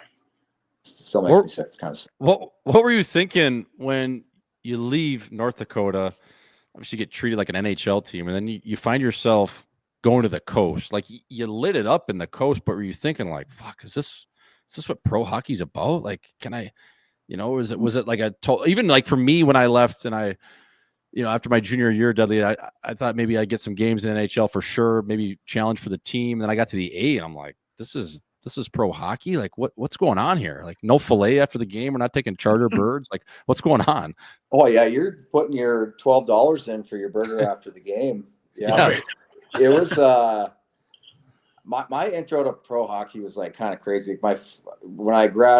After my senior year, I went and played in Gwinnett, which was in Atlanta, Georgia at the time. It was like kind of crazy. My first game, there's a end of the game, guy like takes a baseball swing across the guy's neck and ignites a line brawl, and I'm like, what in the fuck is going on? Like, I don't know if this is for me. I'm like kind of nervous and scared. Got all these maniacs running around, and I was like physical in college, but this was kind of like a new kind of crazy to experience. But yeah, I mean, you get treated so well at UND. For sure, like you pretty much get treated like royalty. You know, you're traveled, you taking charter planes and great meals and all that, and then you go to the coast where it's just kind of like on your own a little bit. You know, bus rides are long and brutal. You know, the team changes quite a bit too, especially at the minor league level. Like guys are up, guys are down, guys are hurt, and like, you know, your team could be half changed in the course of a month. So that was took a little getting used to. Like I think it was like my third or fourth pro game. We're in playoffs, and we had a guy who was like cross-checking a guy from behind. The guy's skate comes up and kind of gets him between the legs. And he starts screaming. It seemed to be a little bit of blood. Anyway, he goes to the locker room, and I go to the training room after, you know, and the skate looked like it got him right between the legs. So I'm like, oh, that didn't look good, but maybe he's all right. He's got some padding. But I go in there, I go into the training room, peek in there. He's got like his legs spread out wide. The doctor right in there, just getting the sutures going. And I peeked my head in, and I was like, what in the is going on here? He's getting his ball sack stitched back up. And I was like, I'm gonna come back later. Yeah. But, yeah, it was, I mean, you can imagine, like, I feel bad for the doctor, you know? Oh, yeah. He's like right in there, and like, what a, you know, he looks like he's having going to visit the woman doctor. Yeah, what's that called again? The gynecologist? Gynecologist, there you go. Yeah. Yeah. So, but yeah, that was like my first couple weeks of pro hockey was just like, it's crazy. You just see, because you're just so used to everything just being in order, your schedule's set, first class at UND, like it's legit run like an NHL team. I mean, I remember even like in Chicago when I got like cut above my eye here, and I went in, I only needed like 1 or 2 zips at the time, and I go in after the game, I'm like, hey, Case, can you just kind of, I need, you know, some glue or to get stitched up. He goes, okay, perfect. We'll stitch it up. Yeah, I don't think the glue is going to work. He goes, hold my whiskey, because he was drinking with a couple of the docs, and he stitches me up right above the eye. I'm like, is this what? Like Pooley would never do that. What, this guy's boozing, and now he's just going to stitch me up right above my eye. I'm in my head. I'm thinking, like, at the time, I'm cool too. I'm like, aren't I the first round pick? And this guy's just, you know, drinking whiskey on the rocks here and going to stitch me up. But that's kind of what you get. Like, it's just like you said, Deadly. You're so just on your own, and especially in the minors, it's basically your job just to fight whatever, you know, your way up or to make your way through because it legit is the jungle. No one is like telling you what you have to do. You know, obviously like coaches and what, but you're on your own, and everyone's kind of in the same boat. You're trying to work your way up, get to a higher league, get paid more, and like you're very much on your own. And like, I don't know, kind of overwhelming. I think some guys don't last because it's like you come from college where you're very much catered to, you know, hey, you get, what kind of sticks do you want? You know, take your pick. Yes. And then you go to the minor league and they say like, here's your stick. I say, well, that's not really my specs. Like, oh, that doesn't matter. Here you go. Oh, here's a pair of used gloves too. I'm like, what? Come on. So, you got the stinky mitt. So yeah, it's totally different. I don't know. So it's not for everybody. You kind of get used to it. And I think good advice my oldest brother gave to me. He's like, you know what? If you're going to worry about that small, I don't know if I'd say small stuff, but if you let that stuff get to you, you're just not going to enjoy it. So you're not going to get treated like you got treated in college, and just accept it and move on. And if you don't let it bother you, you know, you'll be fine. And, you know, I think you become self-reliant enough, you know, it doesn't end up being a big deal. And I just think get to like travel around and play in these different places and see different cities. Like that in itself is pretty cool and fun. The Bone Rattler bus, you know, gets to you once in a while when you're on that, you know, hour 18 before your destination. But yeah, it's still a fun process, but you know, there's some crappy parts to it for sure. Well, and Mar, you got to pro, and you know, you turned into a point per game player. I mean, that makes hockey a lot more fun too, from my experience. When you're getting points rather than playing that third, fourth line role, it's just more fun.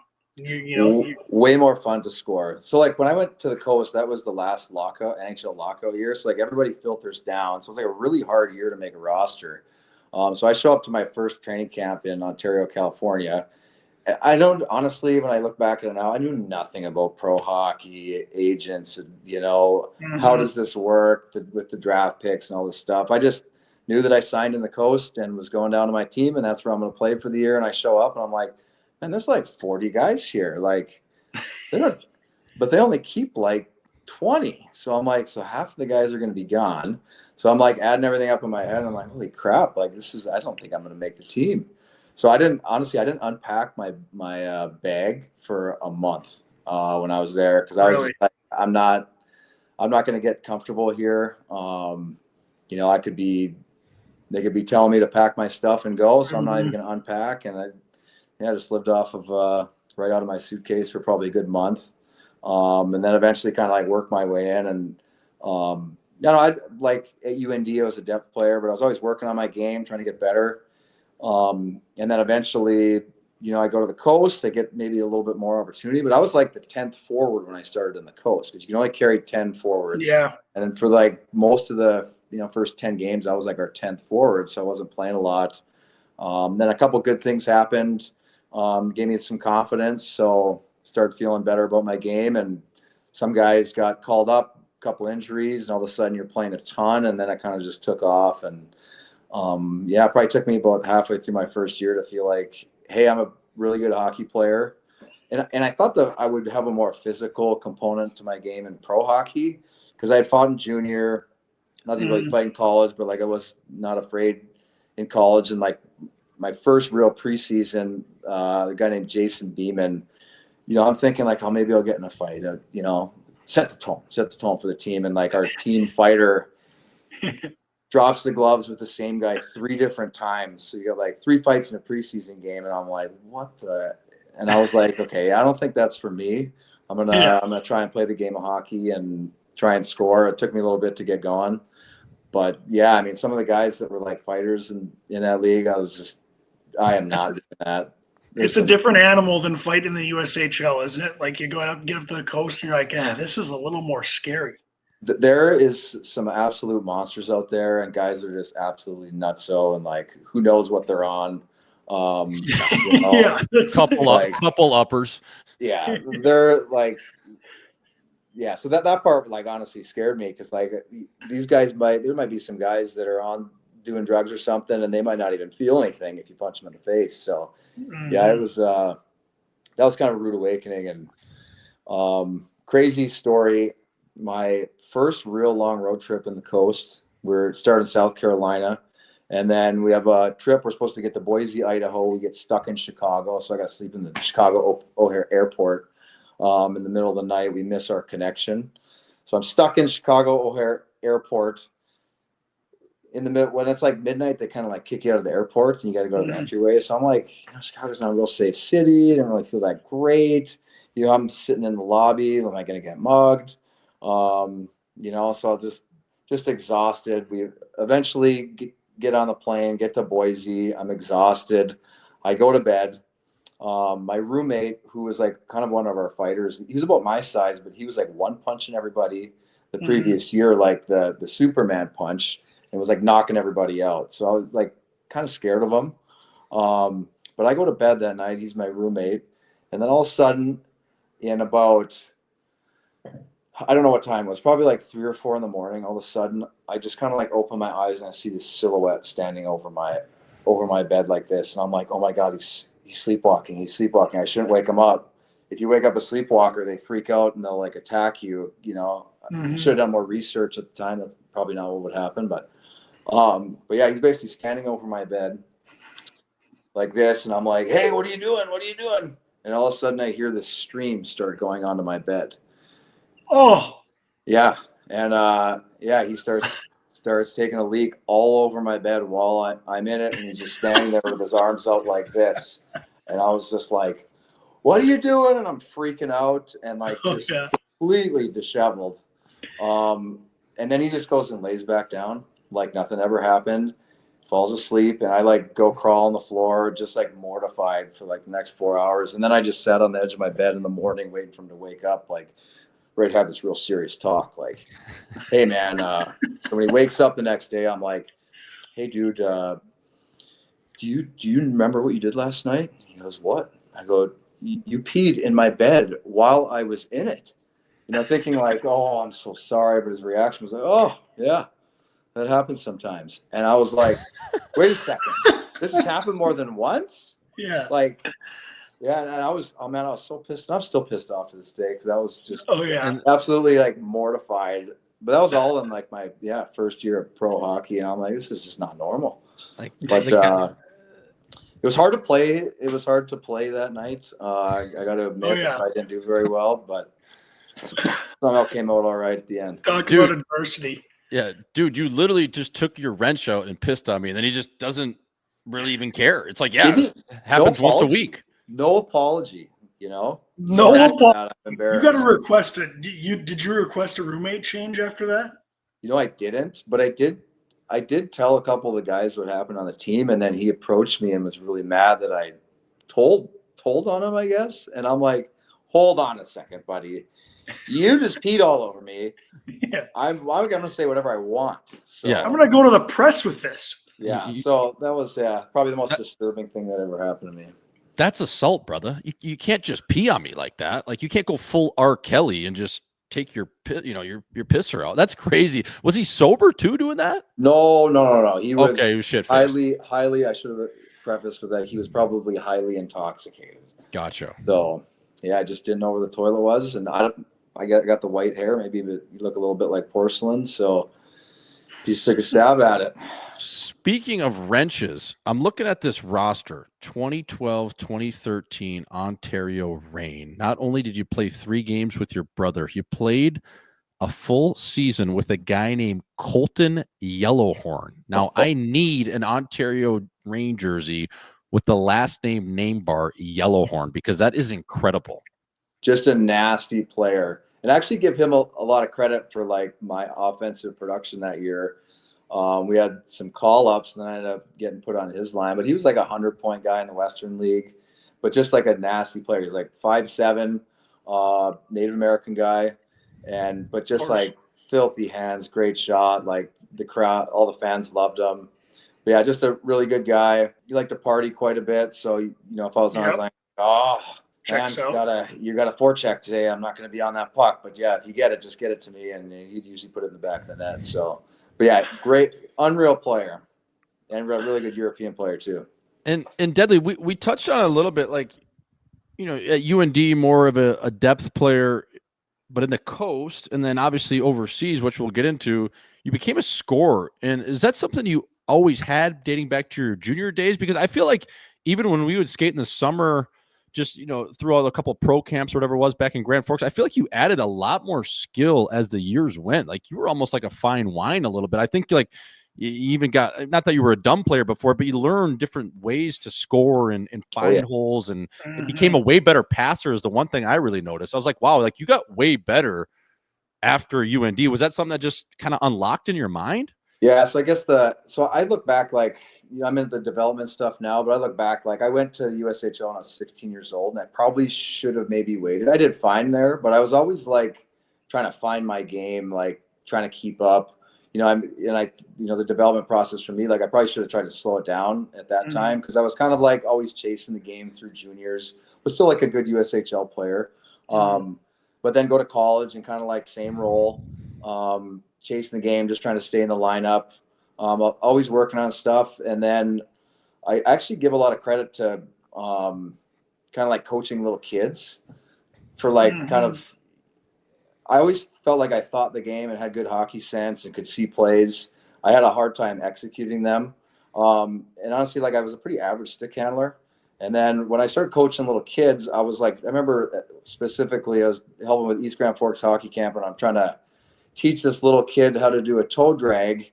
And as I'm like explaining all this stuff, it starts to kind of like click in my brain more. I'm like, oh, that's how my hands are supposed to do it. And I'm like explaining all these things at a very novice level, and it starts to like make more sense in my head. And I'm like, okay, now I practice it more. And then like I'm like handling the puck all day long, you know, for like 4 hours a day. And honestly, I give a little bit of credit to helping with like little kid hockey camps, because I had to like explain things to them at a novice level, and it started to click for me. And then, you know, I was like always working on stuff. And then, you know, there's like a few moments in my first pro year that happened that kind of helped me get me some confidence, and like made some plays where I was like, can't believe I just did that. It just happened. And then kind of your confidence grows. Yeah, and I turned into, I guess, a much more confident offensive player, where I was definitely taught to like dump the puck, but then at the pro game, like, you weren't seeing me dumping the puck a whole lot, and I wanted the puck on my stick. And whereas before I was maybe like a little afraid to have the puck, didn't want that pressure, and go to Gage's comments, to score goals is unreal. So I was like, once you get a taste of that, you want to keep scoring. Playing with urgency to get, figure out how to make plays. And the European game was a blast for me and loved every second of playing over there.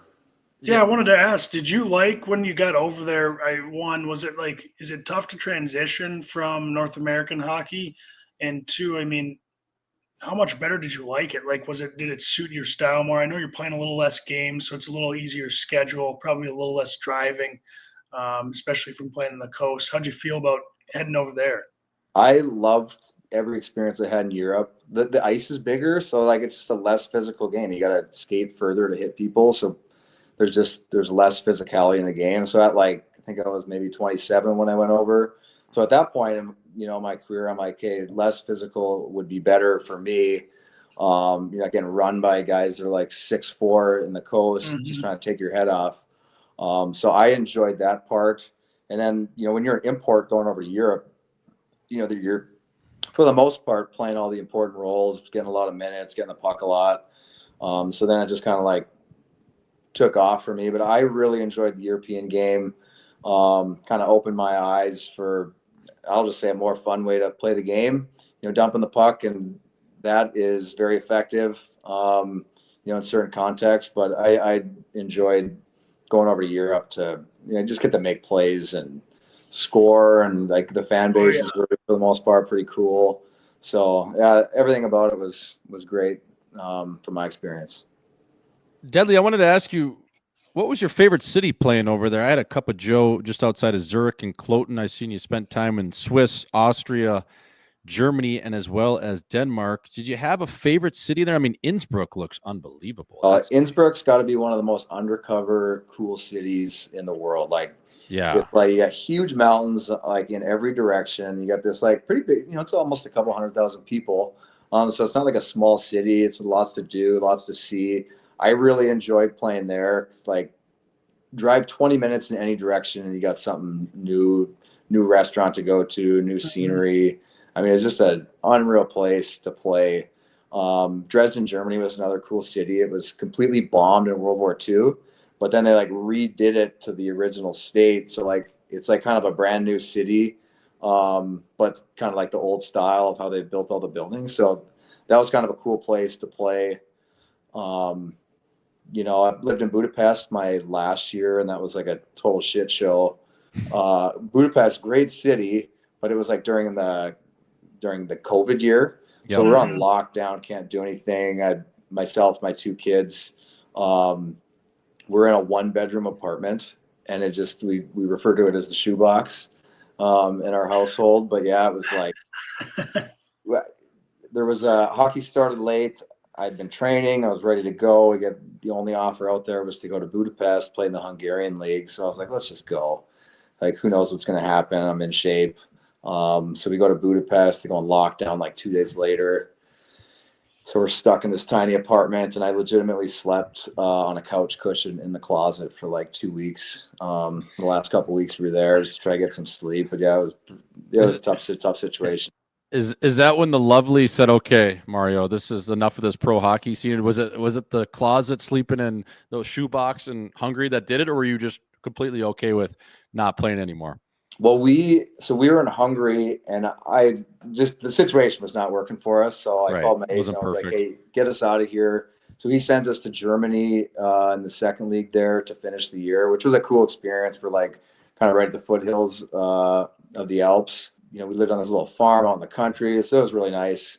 And then, at that point, COVID's going on, all the salaries were cut. I had two kids at the time, and I'm, trying to figure out what am I going to do? I kind of started getting more involved with some of the stuff I've been doing in the summer. And then at that point I was like, I could keep playing, ride out another 2-3 years, maybe, go try playing a couple different countries we haven't played in yet.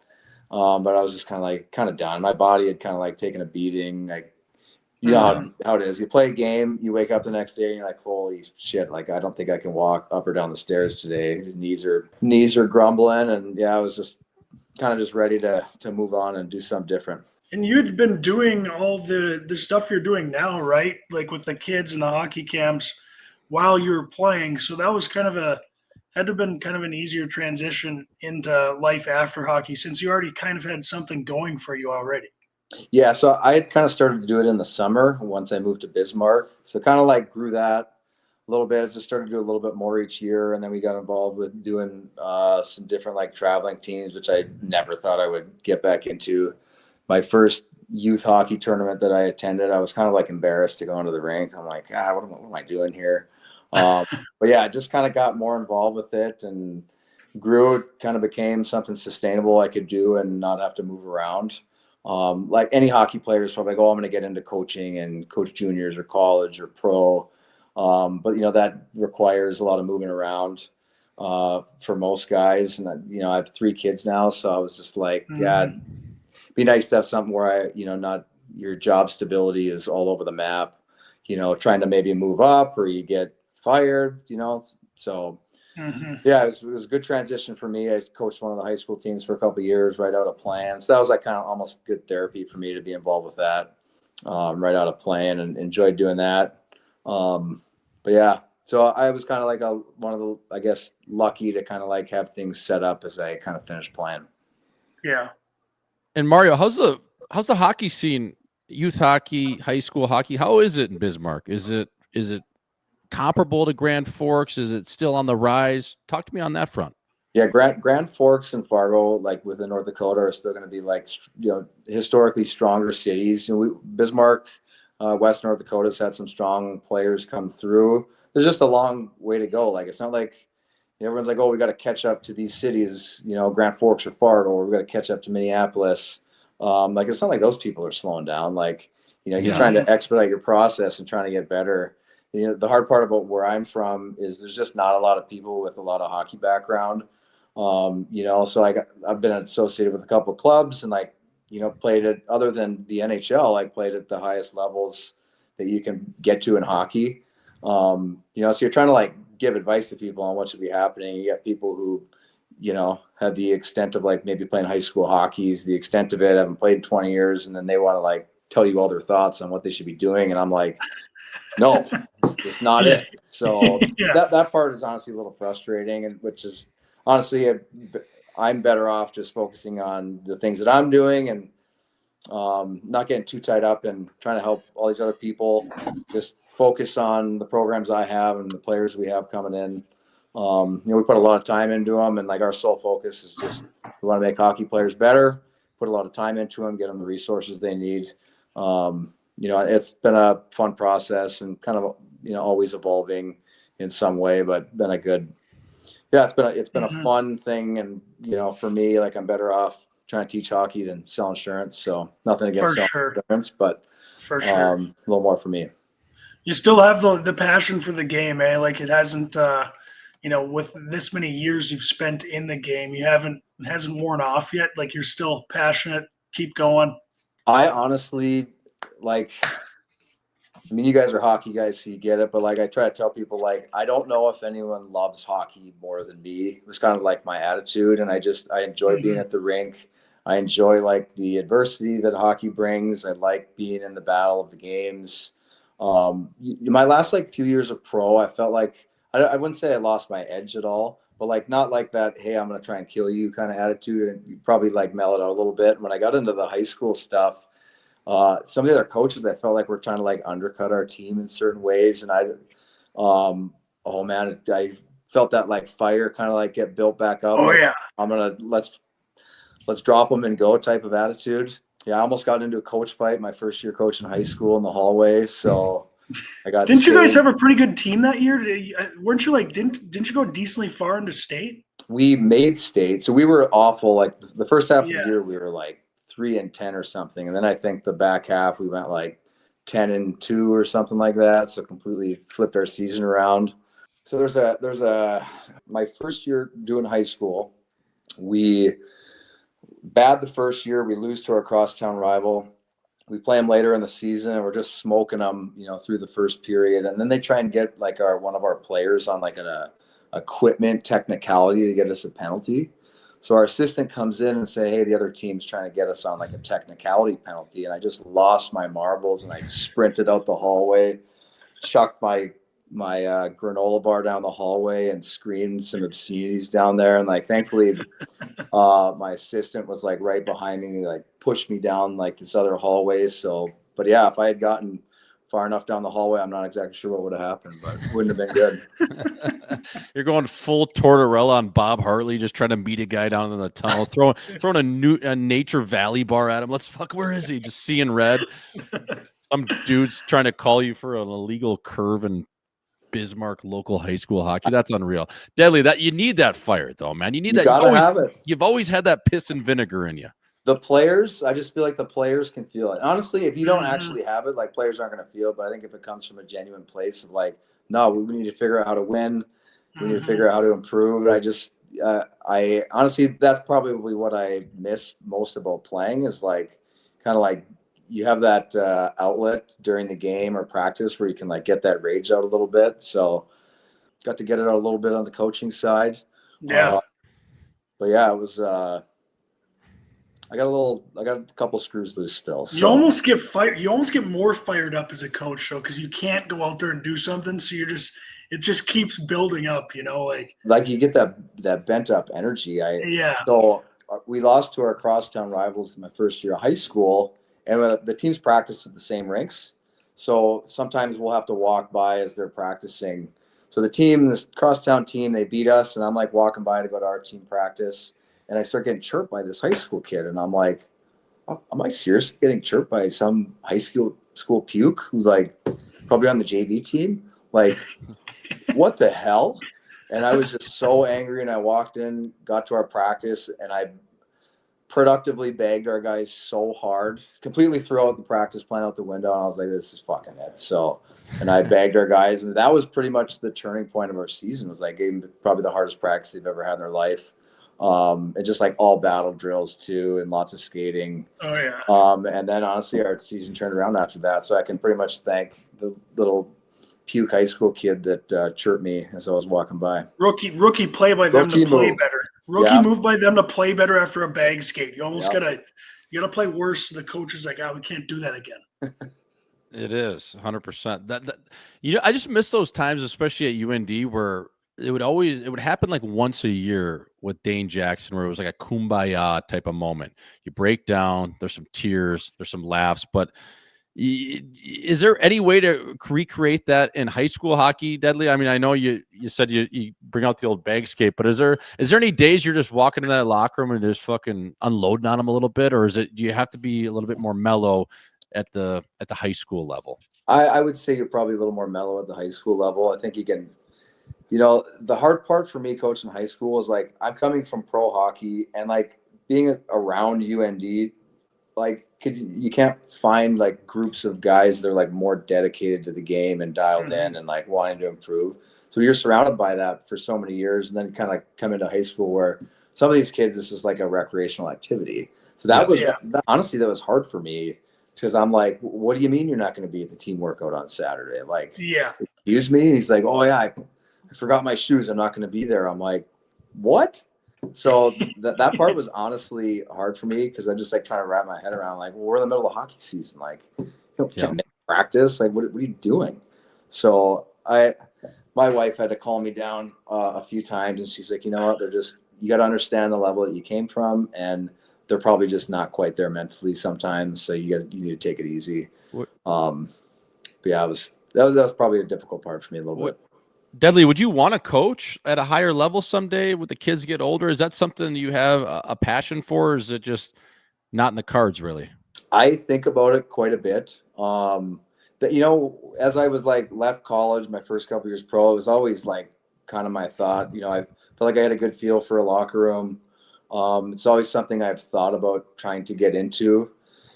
I guess with the things that I have going on where I live now, it's like almost hard to leave. But like, I think at some point, would I, go out on a limb and try and pursue a career in higher level coaching?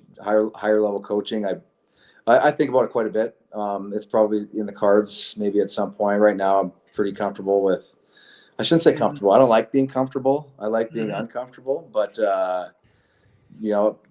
content with kind of the things I have going, but I'd certainly like being around like a high level of play is Yeah. hockey people want to be around that. So certainly it's something I would keep the door open on.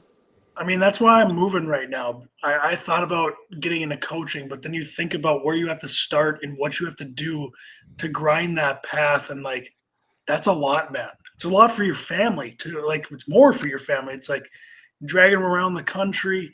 But I mean, God, hockey would have so many great coaches if that wasn't an issue, like there's so many great great coaches out there that never coach because they're just like, I don't want to travel and get fired and go to a new city. It's a hard lifestyle, Yeah. especially at the pro level. I mean, like guys are coming and going constantly. College, maybe a little more stability, but it's hard to get in there. Yeah, it's a hard lifestyle. You got to move a lot. It can be hard on families. My wife's been kind of a rock star through everything. She was game to pretty much go anywhere along the ride. When I was playing, and she's pretty much down to kind of for any adventure, but which is cool. Like I feel fortunate to you have opportunities to go do stuff, move around. Right now we're in a good spot with being home. Her parents live here. Our kids are just buzzing around, screaming at me. Don't listen to me. So it's great. Yeah, everything's great. We see further down the line a coaching staff that includes the likes of not only Mario Lamoureux, but PP Lamoureux, because that would be an all-time beauty staff right there. That'd be a NailGun staff. Little hard, little humor, and a lot in between. I think that there would probably be a possibility. You know what? Pierre was coaching in Fargo. I was still playing, or maybe I had just gotten done, but yeah. And then he kind of got out of coaching because for the kind of the same things. You riding the bus, and yeah, it's possible. Yeah, maybe I should give him a call. You should maybe just going on. Yeah, just check in. Say, hey, I've kind of had this idea. Not that we need to do it right now, but that would be an unbelievable staff, Ozzo. Those two guys running the ship. Man. Time. Be staring right through a young man's soul, just like, fuck, I don't know what to do now. Shit my pants. I don't know. That would be unreal. Yeah, it'd be unbelievable. Deadly, I just want to ask you lastly, my last question, like, it's easy to judge and easy to be critical when you're not in the room and different things, but all three of us are so passionate about UND hockey and what it is and what it's given us in life and the opportunities and the friendships, most importantly. If you're looking at that team right now, man, it's been a little bit of a struggle the last few years. Now, last year the team was pretty good, but ultimately didn't get it done come tournament time. Right now, they got to go on a little bit of a run. What do you think they're missing there? That's a lot to unpack, but have you been watching these games? Do you keep up on Sioux hockey still? Just talk to me on that front, brother. Yeah, I still try to follow the team. Probably not as closely as I'd like, but just, three kids running around, you don't exactly get that thing they call free time. Mm-hmm. But yeah, I wonder, I go to the transfer portal, when that came in, does that take away the identity of some of the programs that have really built up? You can look at, really any sport, there's programs from year to year, exactly what their identity is and how they play and their style. And you kind of wonder, with, guys that are coming in for just maybe 1 or 2 years and then they depart, does the, the big benefit of playing UND is man, guys were so invested into the team and how we needed to play and finding solutions. And does the transfer portal take that kind of culture away a little bit? And I think you still got a great staff that's implementing those things all the time. And I'm sure that's getting preached on a daily basis. But does the transfer portal have an effect on different programs in the country, their culture and their identity? That would be kind of a question mark that maybe I have a little bit. Is it hard to keep that with kind of the influx of players that come in and out? I, again, not in the room, so it's hard for me to say. I think that it's still probably preached every day there.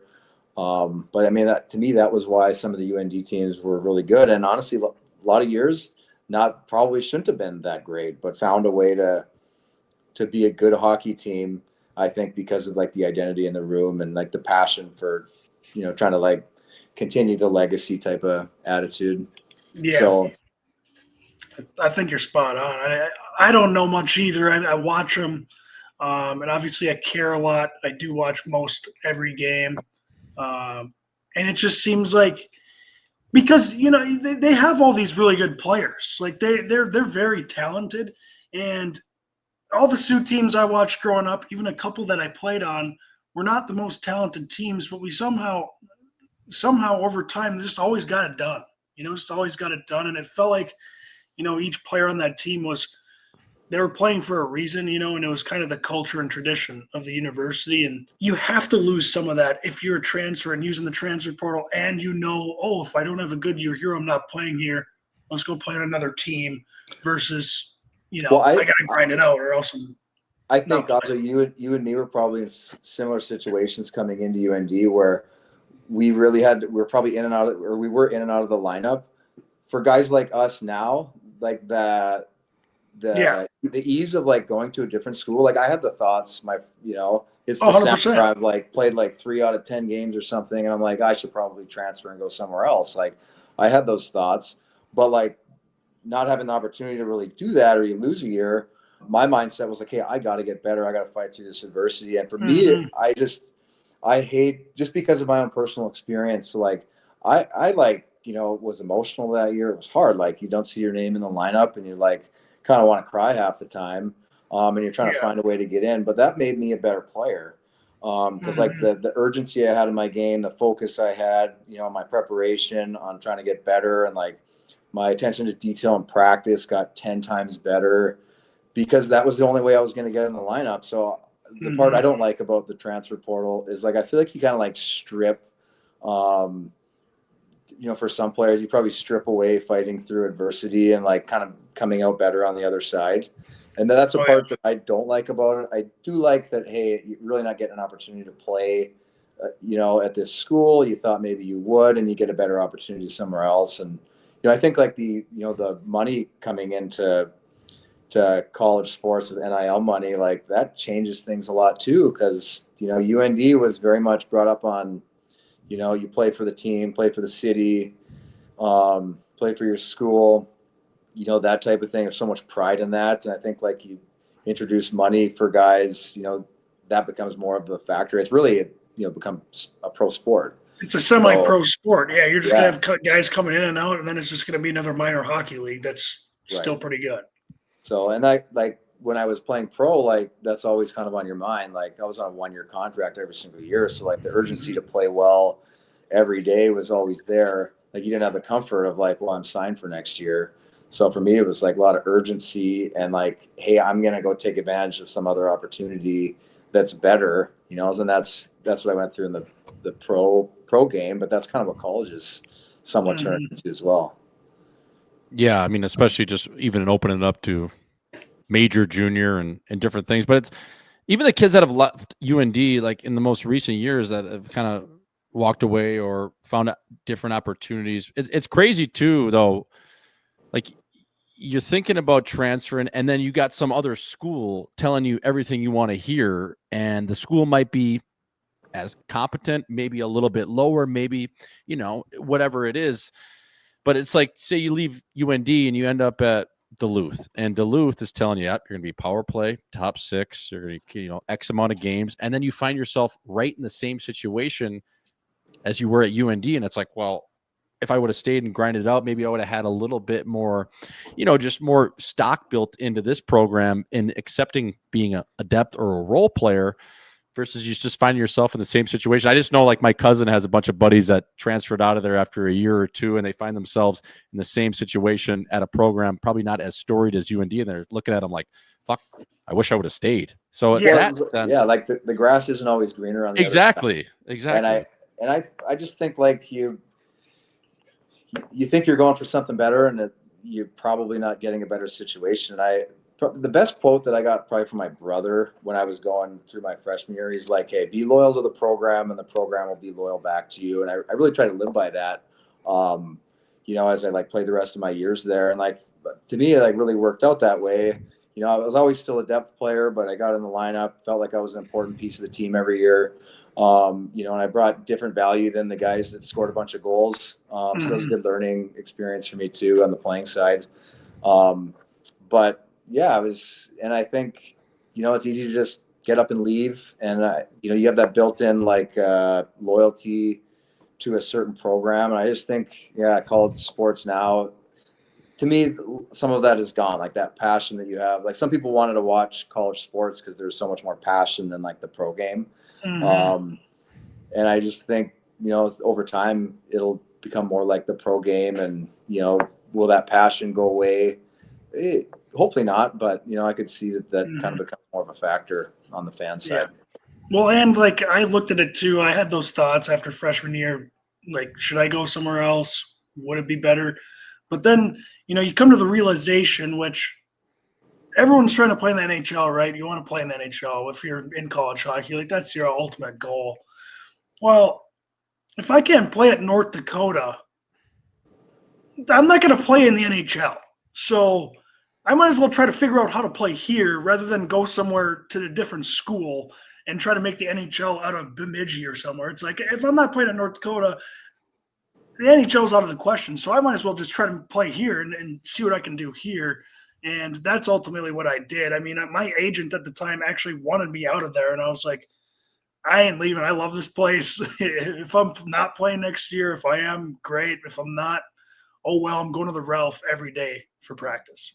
Oh, and like a great, especially you being a hometown kid like me, like what a great experience to have that. And like, and honestly, you led, you were the captain of the last national championship team. It was like, and you guys won me a free steak, by the way. So I appreciate How are you? Huge. Yeah.